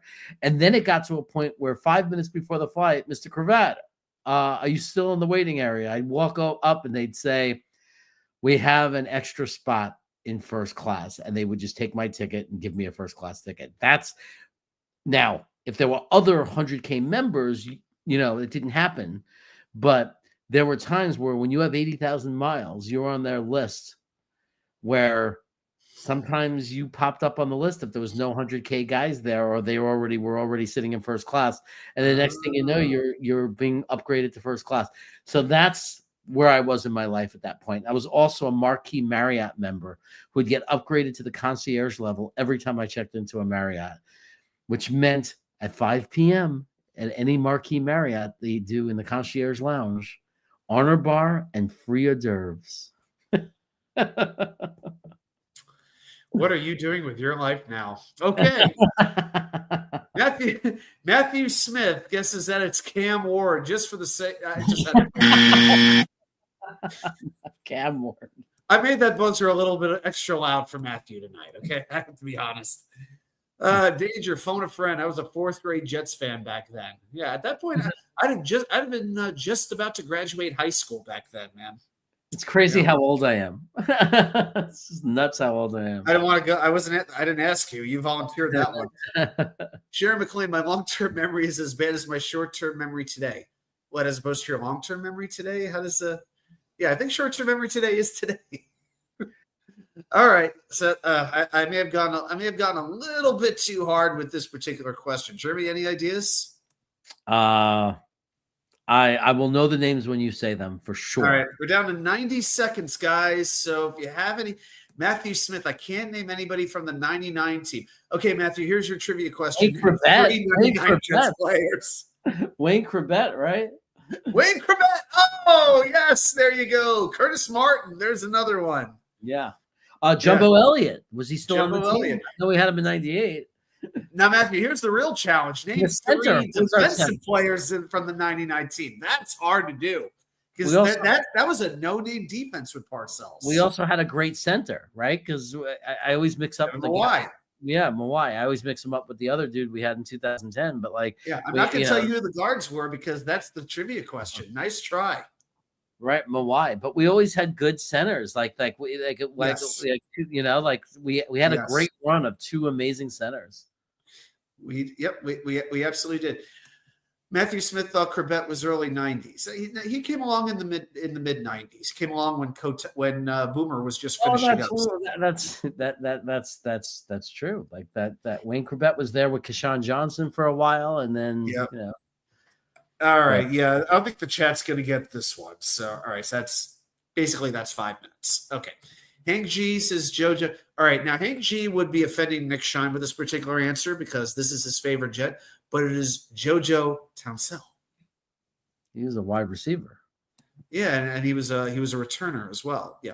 Yes. Okay, so I'm going to try to narrow this down. I will say this: the third rounder is very, very difficult. I don't think that's very fair. I'll give you this: both of these players left the Jets and went to the Washington Redskins. Yes, I said Redskins. Somebody sue me. So they both went to Washington. I think that might help you get the first one. I don't remember. Chad, I'll give you guys a moment here. All right.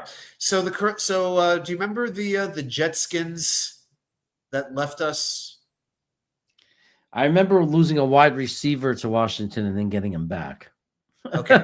So that was Lavernius Coles. Yes. We lost John Hall, our kicker. Oh, yeah. We lost Chad Morton, our kick returner. All these guys signed as free agents with Washington, all of them. And Coles was a restricted free agent, so that was on Terry Bradway for not keeping him in. And the other one was I think it was our right guard. It was Randy Thomas, who was a pretty solid Jet for 4 years before he went to Washington.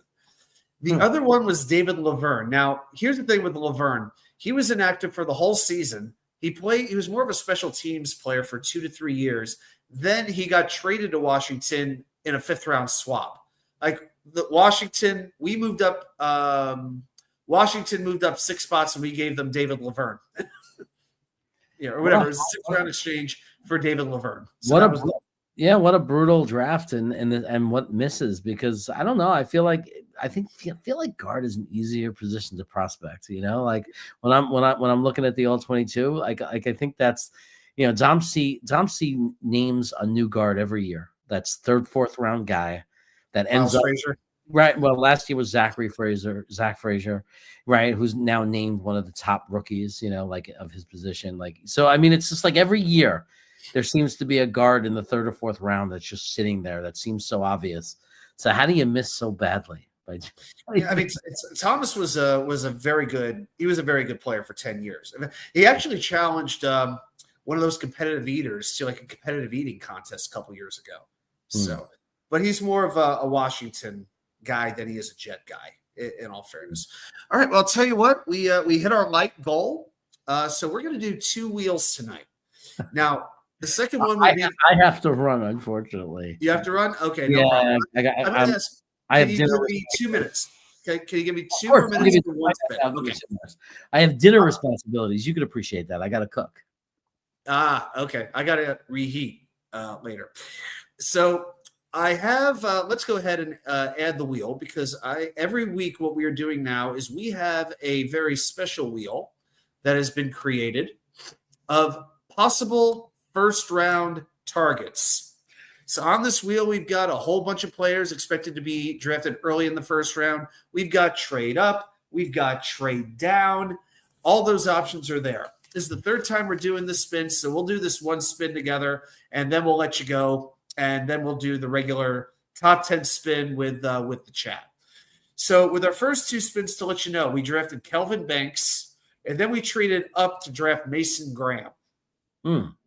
Any initial thoughts there? Trading up is a nightmare for me. Let's say how far, just so we traded it. It could have been 7 to 6, but I don't want any part of that. I think Will Johnson, I love the player, but I think after this signing, I don't think we're gonna do that. I don't know, man. My only problem with Mason Graham is I love the player. I love Mason Graham, the player. My only problem with him is he's not the best match with Quinnen because they're so similar, and I'd rather have a guy that complements him as far as being more of a run stopping guy, and also that it's such a deep draft in defensive tackle to use our first pick, and to use all that resource on a defensive tackle, knowing how many guys I love in the later rounds. That it's not the players, it's just that situation to me. It's the allocation of resources that makes that so difficult to me, for me to be behind. But I mean, they're great players. If you add Mason Graham to your team, it's not like you haven't hurt yourself in any way. That's for sure. And Will Johnson is potentially a shutdown, top 5 NFL cornerback. So, all right, not bad. By the way, Matthew Smith is now out on Cam Ward. He says move Stevens to strong safety and draft Will Johnson. Fickle. All right, guys. So let's do this one spin. We're going to do this every Wednesday night until the draft, because we all know the wheel never lies. Ever. So Let's see what happens. All right, so I got to pull it up. All right, boys and girls, let's spin that wheel. So the Jets are now on the clock. They are now coming to the podium, and they are ready to make the selection. With the seventh pick in the 2025 NFL Draft, the New York Jets select. Oh, dear God. Sanders. I got to write it down. Shoot me. At least we didn't trade up for him. You know what, though? I might not like him. He might not be the guy I want. I could be wrong, obviously. With quarterbacks, we get quarterbacks wrong all the time. And the reality is if the Jets, if they took him, that means they loved him and there's something that they liked. And if I don't think we are, I think Justin Fields was kind of the nail in that coffin, in my opinion. But, I could be wrong. Very obviously, I don't like his film. I don't think that he's going to be a great quarterback. I think it's too risky to use that pick on him. I think he's overvalued. But in this draft as a top 10 pick, but if they took him, we could root for him and we hope for the best. And you never know; he could end up being a good starter. Who knows? Just like we'll root for Brandon Stevens as well. He's a super hard worker. He's got and he throws a great football. He throws the ball really well. And he really, you could tell he puts the time in. He's no joke. People might think, oh, he's flashy. Dion's his father, but the truth is, he works his tail off. So we would be getting a quarterback that would work his tail off and do everything in his power to succeed in the NFL. Well, no matter where he goes, it's going to create a lot of attention. And a lot of these owners, they're just looking for the fame, the attention, the headlines. So Sanders will give them some. But the chat, they're not in favor of this either. This is like a complete offer right now. Wow. All right, man. Well, I want to thank you very much for giving me 2 hours tonight of your thought, of your insight, and let everybody know how they can follow you and just anything that you like to plug. Let them hear it. Yeah, most people know me on Jets Cast, but are you subscribed to Brooklyn Brothers Food Review? That's the question. Because we can't only talk football. Do you like to be entertained? Do you like to watch food reviews? It's not just me. It's my brothers. I think they do a great job. I think I've had some of my funnier YouTube moments when I do the reviews because they come out naturally, not even planned. And it's a good time. So if you haven't subscribed to Jets Chaos, you can find me there. But also dear to my heart right now is find me on Brooklyn Brothers Food Review. Check it out. It's a lot of fun. Awesome, yeah. And I'll be in Houston in 2 weeks. So I've got a few barbecue places and a couple other spots ready to go. I am, believe me, they even have Portillo's down in Houston. Wow. Yeah. Well, if you want to film yourself eating there and review it and throw out a score, you can send me the raw tape and I'll edit it in and okay. I'll have it be a featured review on the channel, possibly. Cool. Well, I've done some stuff in Philly. I did like a whole Philadelphia video, which I was really, really proud of. But all right, yeah, I can figure it out. I will definitely work on that. All right, man. Thanks so much for hanging out with me, and have a great rest of your night. Okay. All right, brother. Thanks. It was a pleasure to be here. See you later. Okay. So, guys, I want to thank you for hanging with me to this point, but we got one more thing to do before we go. We are going to spin the wheel. So let's go ahead and let's go ahead and pull it back up if I can find it. Yep. And let's see, make it a little bit bigger. All right. So let's X out of there. So we're going to do the full wheel. It's been a minute since we've done the 100 random Jets wheel. So we're going to go old school here. Let's maximize it. All right. And now I'm going to follow you guys in the chat over here on my phone. So everybody, you know the deal. We're going to spin this wheel 10 times, and we are going to land on random Jets of yesteryear, and then it is up to you to rank where we are going to put that Jet on our top 10 list, and the goal is from 1 to 10, we've gone best Jet to worst Jet. So, again, we've got Curtis Martin, we've got Christian Hackenberg. We've got, you know what? I need to make one update to this. I need to make one update to the wheel. So, guys, I'm going to need 1 minute here. I just realized. I realized Wayne Corbett wound up in there twice. So I need to change that. And now that he's gone, I'm going to put DJ Reed on the wheel. There we go. So now we got a proper wheel there. All right. I missed Roger F. Yeah, I don't know. I didn't hear about Roger. Did something happen to Roger? Let me know. Okay, guys, so we are going to spin the wheel. And remember, before every spin, put down in the chat who you think we're going to land on. And if we land on that player, then you get to pick where on the top 10 list we're going to put that player. So, guys, I'll ask you to start putting your picks in the chat. I'll give you a minute or so to do that. And, of course, we have a couple of stipulations on here as well, from remove last spin to remove any pick on the list. So we got some there's always a chance for a little bit of chaos on the wheel. Let's give everybody a moment or two.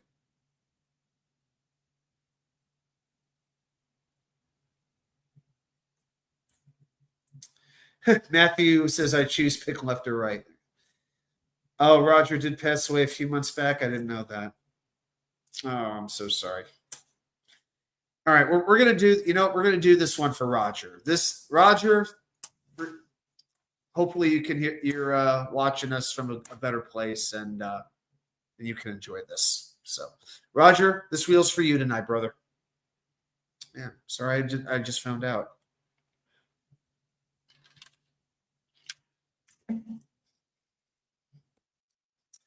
All right, I see a few guests coming in. Okay. All right, I'm gonna say we land on DJ Reed because I just added him to the wheel. He's now a former New York Jet, so he's eligible. Let's spin the wheel. Okay, Matthew, I got your name too. Okay, sounds good. Here we go. In 3, 2, 1. And it's gonna come to a stop on the immortal, the one and only, the one of a kind. Keep your mothers guarded when he's around. The newest member of the Miami Dolphins, Zachary Wilson. Matthew Matthew put a 1 in the chat. I think he left out the 0 by accident there. All right, guys, where on this wheel should we rank Zach Wilson?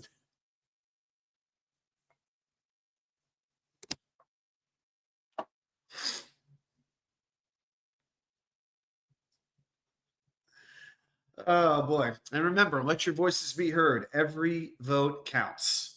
Every vote matters. Matthew being a little more gentle. Matthew going with a 9. Okay. And, of course, we have some absolute all-time busts, but I don't know of any other one who was drafted second overall. But at least they didn't trade up for him. All right, I'll give everybody about 10 seconds to get your votes in. Yeah, we've been on for a while tonight, so I'm going to try to go through this a little bit quick, but I'll try to give everybody a fair chance to vote. 4. Yeah, I'm leading 10 myself. All right. I think we're in agreement on this one. All right, Zach Wilson gets spot number 10. So we saved the worst for first. All right. All right, guys. If you want to change your pick, let me know. Otherwise, I'm going to just assume that you're keeping the player that you put there in the chat. So I'll give you about 15 seconds or so. If you want to change it, go ahead and change it. So we start with Zach Wilson, bottom of the list.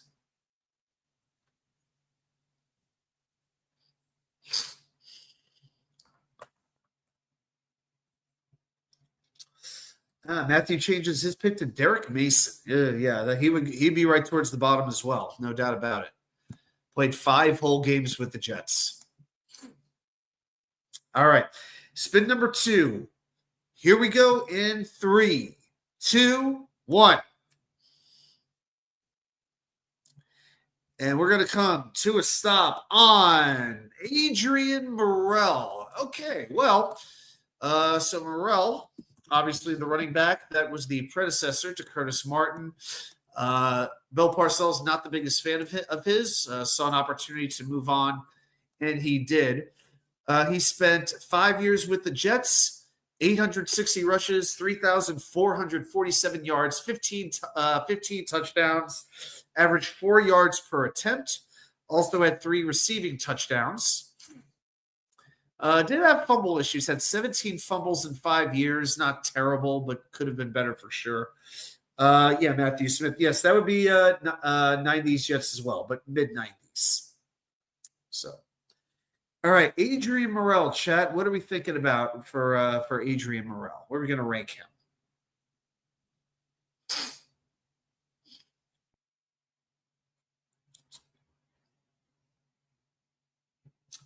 Okay. Yeah, for me, I'm thinking kind of middle of the package. This is like a player I would rather get later on when we have some other spots filled in. But yeah, you could go a number of places with Adrian Morrell. So,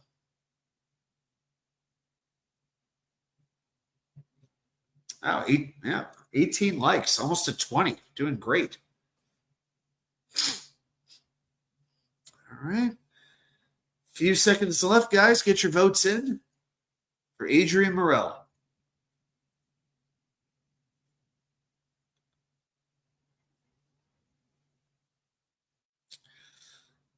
All right, right now I'm thinking I'm going to go pretty much to the middle. I think I'm going to go with about a 6 or so. Like Jeff for 5 years, he was okay, but pretty pedestrian. I just think of him as pretty average.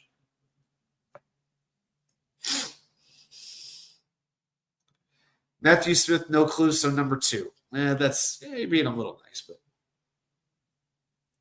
but Sharon, when the Finns signed Zach, we found out Dolphins do cry like humans. Nice. All right.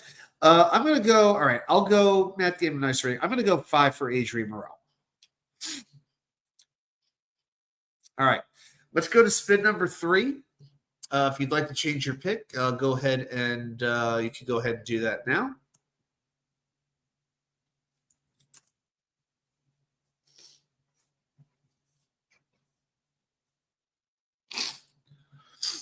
Yeah.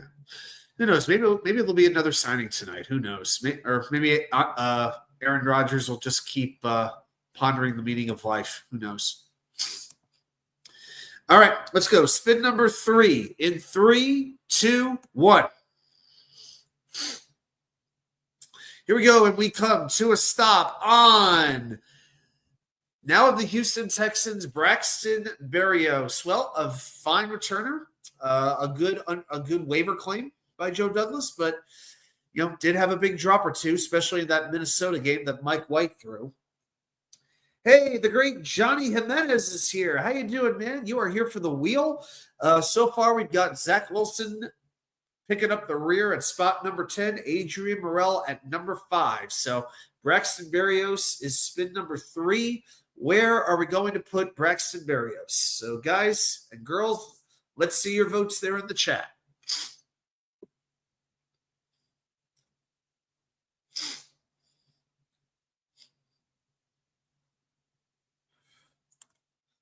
Yes, Johnny, this also just said Woody Johnson is not popular. Johnny wants to put Braxton Berrios at the top of the list. Are you? I think the only Jet fan I know that would do that is like Krista, who wanted him back. Yeah, she's great. But yeah, she was definitely a big. She was a Berrios fangirl for sure. So yeah, Sharon is thinking 7th. Okay. Again, I don't look at him too differently than I would an Adrian Morrell. Had his ups, had his downs. Maybe his were a little bit more pronounced than Morrell, and had his little 2-year run with the Jets, 3-year run with the Jets, and on he goes.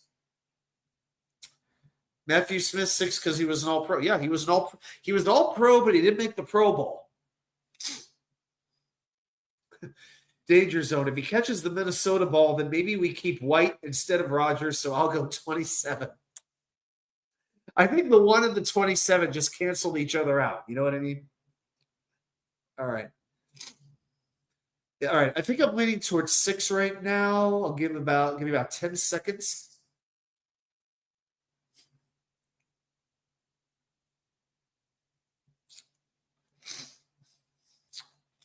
All right. All right. I think we're there. All right. So Braxton Berrios gets spot number 6.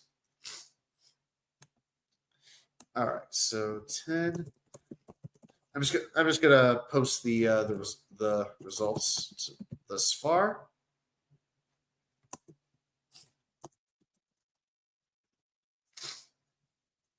There we go. All right, let's go to spin number 4. All right, if anybody would like, Johnny Boy's picking John Hall. All right, if anybody wants to change your vote, I'll give you about 10 seconds to put it in. Yeah, I'm gonna stay with DJ Reed. I just gotta, yeah, I changed it today, and I'm gonna ride with DJ. All right, so this will be spin number 4 in 3, 2, 1. Spin. Yep, Sharon, I got you with Chad until you tell me you want someone new. It's Big Ugly Vlad Dukas. Oh man, the winner of the Big Ugly competition in training camp. The only Vladimir ever to play in the NFL, by the way, in case anybody cares, from Port-au-Prince, Haiti. Played 4 years with the Jets before moving on. Actually played 16 games in each of his last 3 seasons, but only started 5 games. Obviously, did not work out at all with the Jets. So, yeah, what can I really tell you? So, Big Vlad, remember, number 10 is taken, so I got a feeling he'll be towards the back half of this list. So, spot 7, spot 8, spot 9.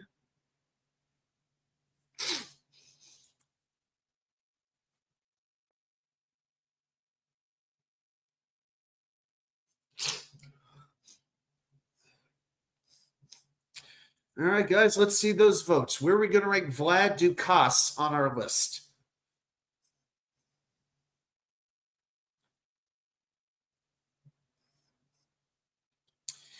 All right, looks like 9 is in the lead right now. All right. Yeah, hard to argue. Yeah. Yeah, what was he drafted? Was he a second-round draft pick by the Jets? I want to say he was drafted that high. I'm pretty sure. Yeah, 61st overall in the 2010 draft. 61st. Yeah, Jets passed on guys like Brandon Spikes, linebacker. Yeah. Morgan Burnett. Even Eric Decker was taken 87th in that draft. Yeah. Not the best draft, though. Everson Griffith, yeah, he was pretty good. So Jimmy Graham was taken 95th. Wow.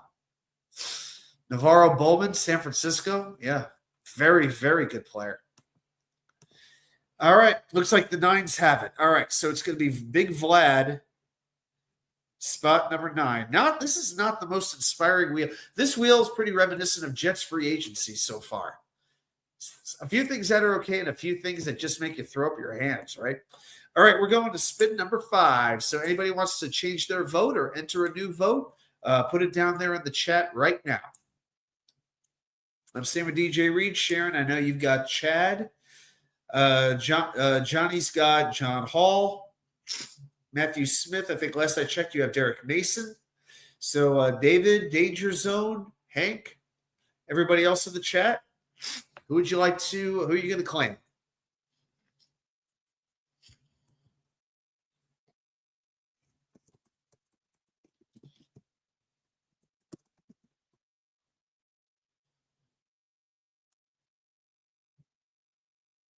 All right, David D wants Wayne Corbett. Okay. All right. Give about 10 seconds, then we'll spin.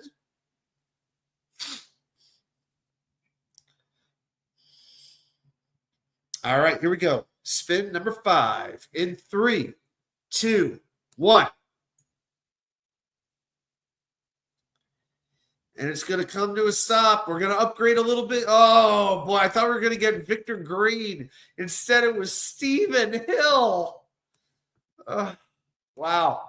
This is right on course for one of the worst wheels we've ever done. I will say this about Stephen Hill. And I'm gonna be fair as I can be. He did not last long in the NFL at all. But unlike, say, Denzel Mims, he did catch a couple of touchdowns. He had 4 touchdowns in his career with the Jets.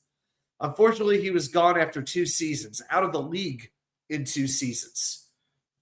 Now, I know we're going to put him below Braxton. So is he going to be 7 or is he going to be 8? So in his career, let's see, played 23 games, 106, 45 catches on 106 targets. That's terrible. 594 yards, 4 touchdowns, 34 first downs. Even had a 51-yard catch at one point in his career. So, I mean, my God, he had flashes, but flashes is all they were.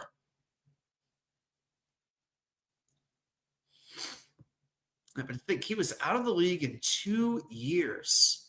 Man, he's still only 33 years old, if you can believe it. But I still remember he was drafted by the Jets. He did the JETS, Jets chant on the stage. Sucks it didn't work out. I got to be honest, I'm leaning towards 7 because the way this wheel's going, I think we're going to get somebody worse. I really do. I am feeling a Christian Hackenberg or Kyle Wilson, that kind of guy. I could see that kind of guy coming up. Jermaine Johnson.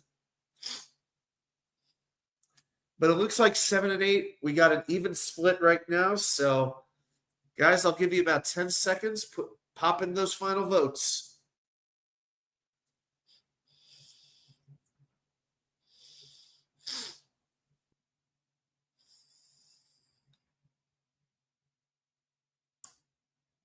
All right.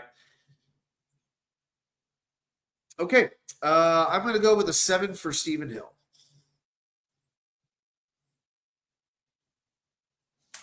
Hey, 4 touchdowns in 2 years. Hey, why not? All right, there we go. All right, so we're halfway home. Let's go to spin number 6. All right, I'll give everybody a minute if they want to change their pick.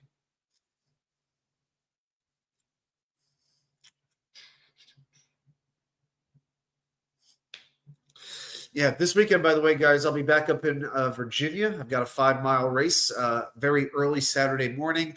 I think I might post the link in my on YouTube. I think I might put a post up if you want to probably put that up Friday.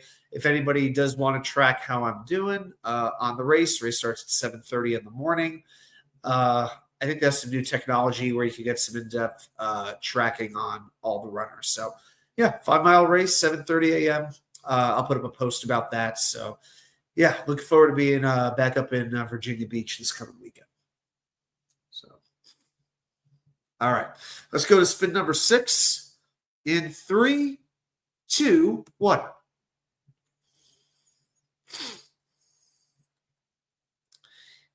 Oh, Sharon. Hey, Sharon, you got it. We landed on the freaking GOAT of AFC quarterbacks of the 2000s, Chad Pennington.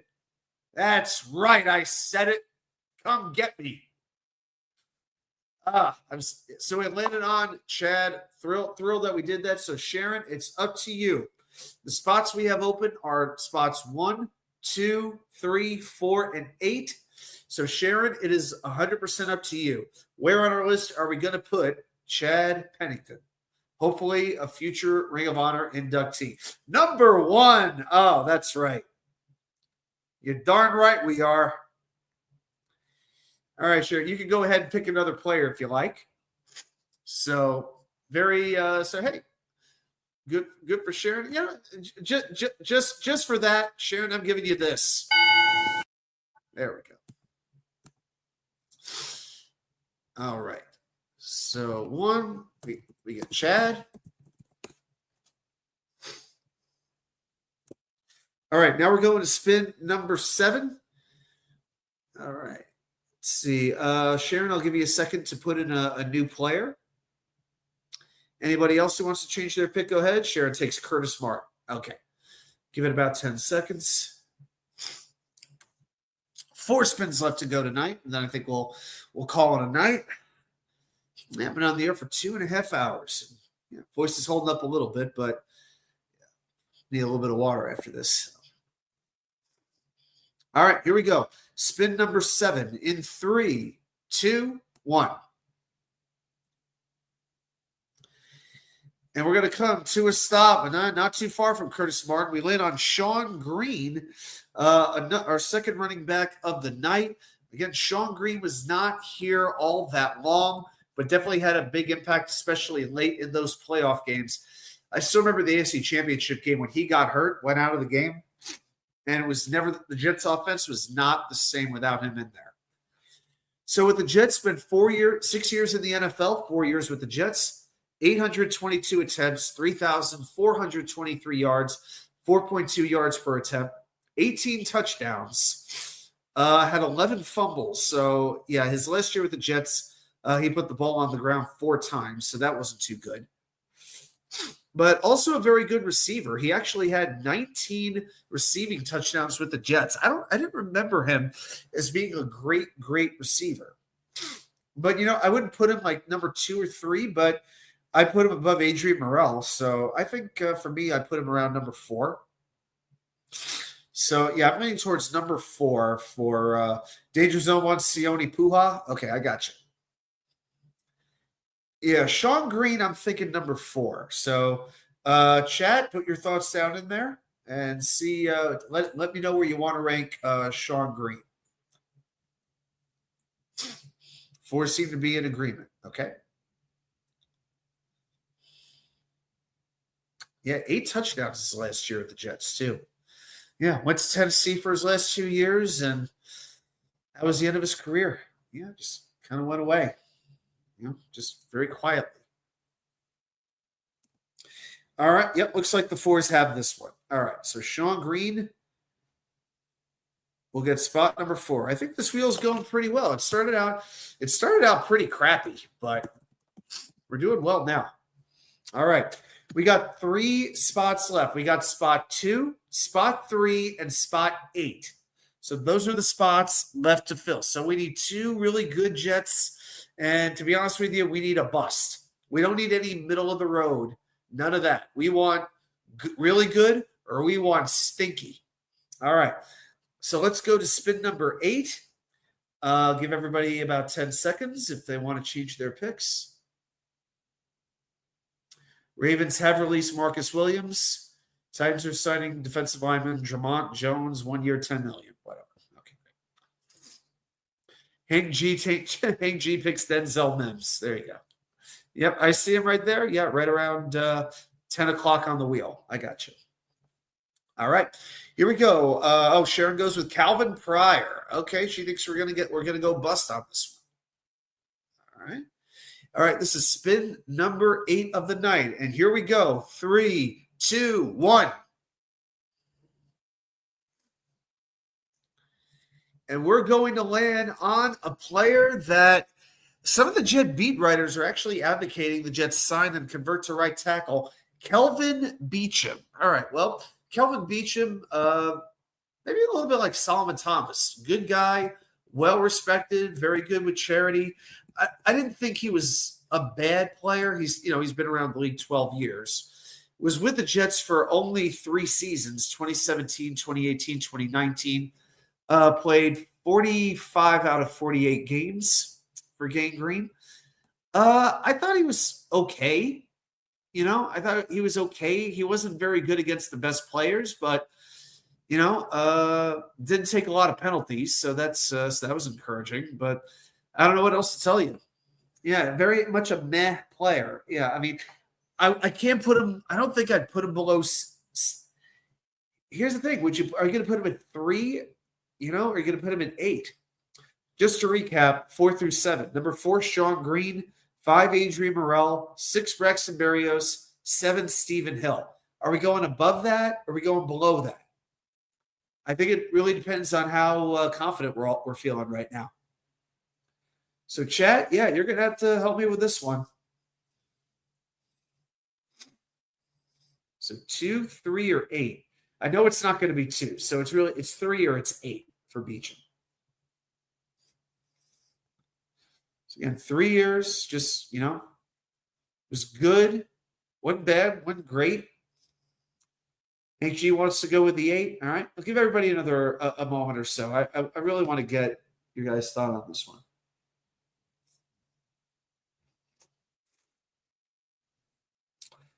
Sharon going high. Sharon going with the 3. So right now we're kind of deadlocked. So next vote I see is where it's going to go. And I could go either way with this, really. I feel like Green he had the playoff success. I feel like I got to give Green the edge over, to be honest with you. Just feeling that. Yeah, I'm leaning towards the 8. Not that he was terrible, but Sharon wants Marcus Williams. Hey, if it happens, it happens. All right, Kelvin Beacham's going to be number 8. Danger Zone breaks the tie. I mean, we did just sign Cisco, but I don't know. I think right now we need defensive linemen. We need tight ends. And maybe a wide receiver. That'd be nice. Hey, how about a kicker? We don't have a kicker. I refuse to believe Greg Zuerlein is our kicker next year. All right, we got 2 spins left, guys. Spot 2 and spot 3. So we got to do better than Sean Green here. Not going to be easy, but here we go. In 3, 2, 1. Give us somebody good. Give us somebody good. Oh, Mark Sanchez. Okay. Well, more playoff wins than any Jet quarterback in history. All 4 wins on the road. Obviously became very turnover prone at the end of his career. But, I think a lot of people really do have a bit of a affinity for Sanchez, probably because the good days they're just so far removed. But, good in the playoffs. Definitely had some clutch moments, had some clutch drives. So we're going to put Mark Sanchez. Hank G's going with a 3. All right. Yeah, it's either 2 or it's 3.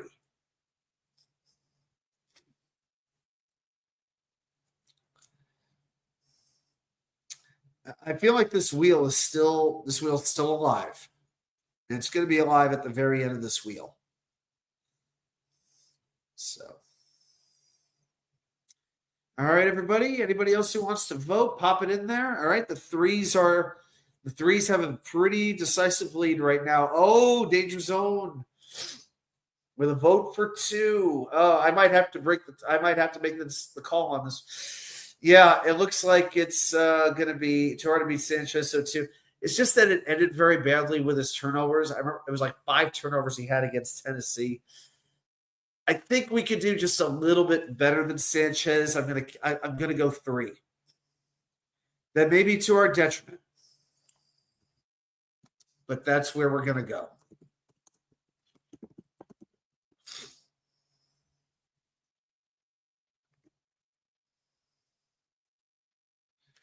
All right, so I'm going to recap the wheel right now with 1 spot left. Number 10, Zach Wilson. Number 9, Vlad Dukas. Number 8, Kelvin Beacham.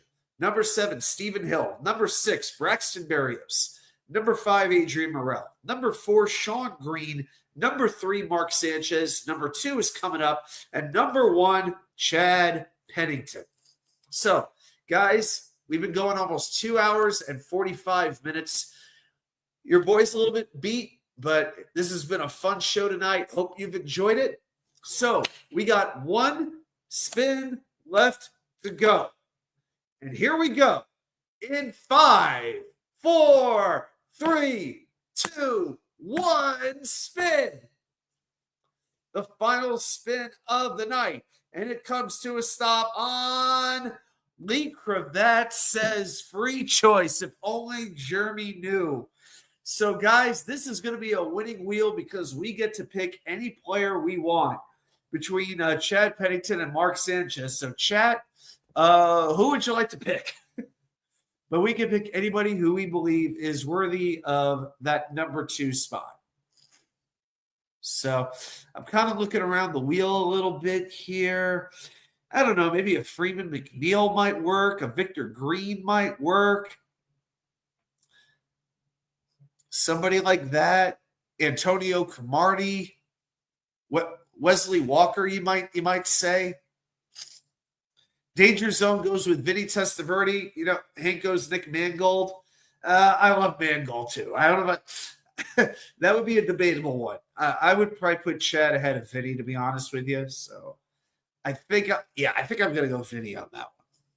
So, but Hank, thanks, man. Appreciate it. All right, guys. So let's stop sharing, guys. Well, it was our first wheel in about a month, but I would call it a winning wheel. So you know what that means. We win tonight. All right, everybody. I got to go take something right now. Everybody have a great rest of your week, great rest of your night, and I will see you right back here with more content from you know where. The Wicker Chair. Have a good night, everybody. You guys rock.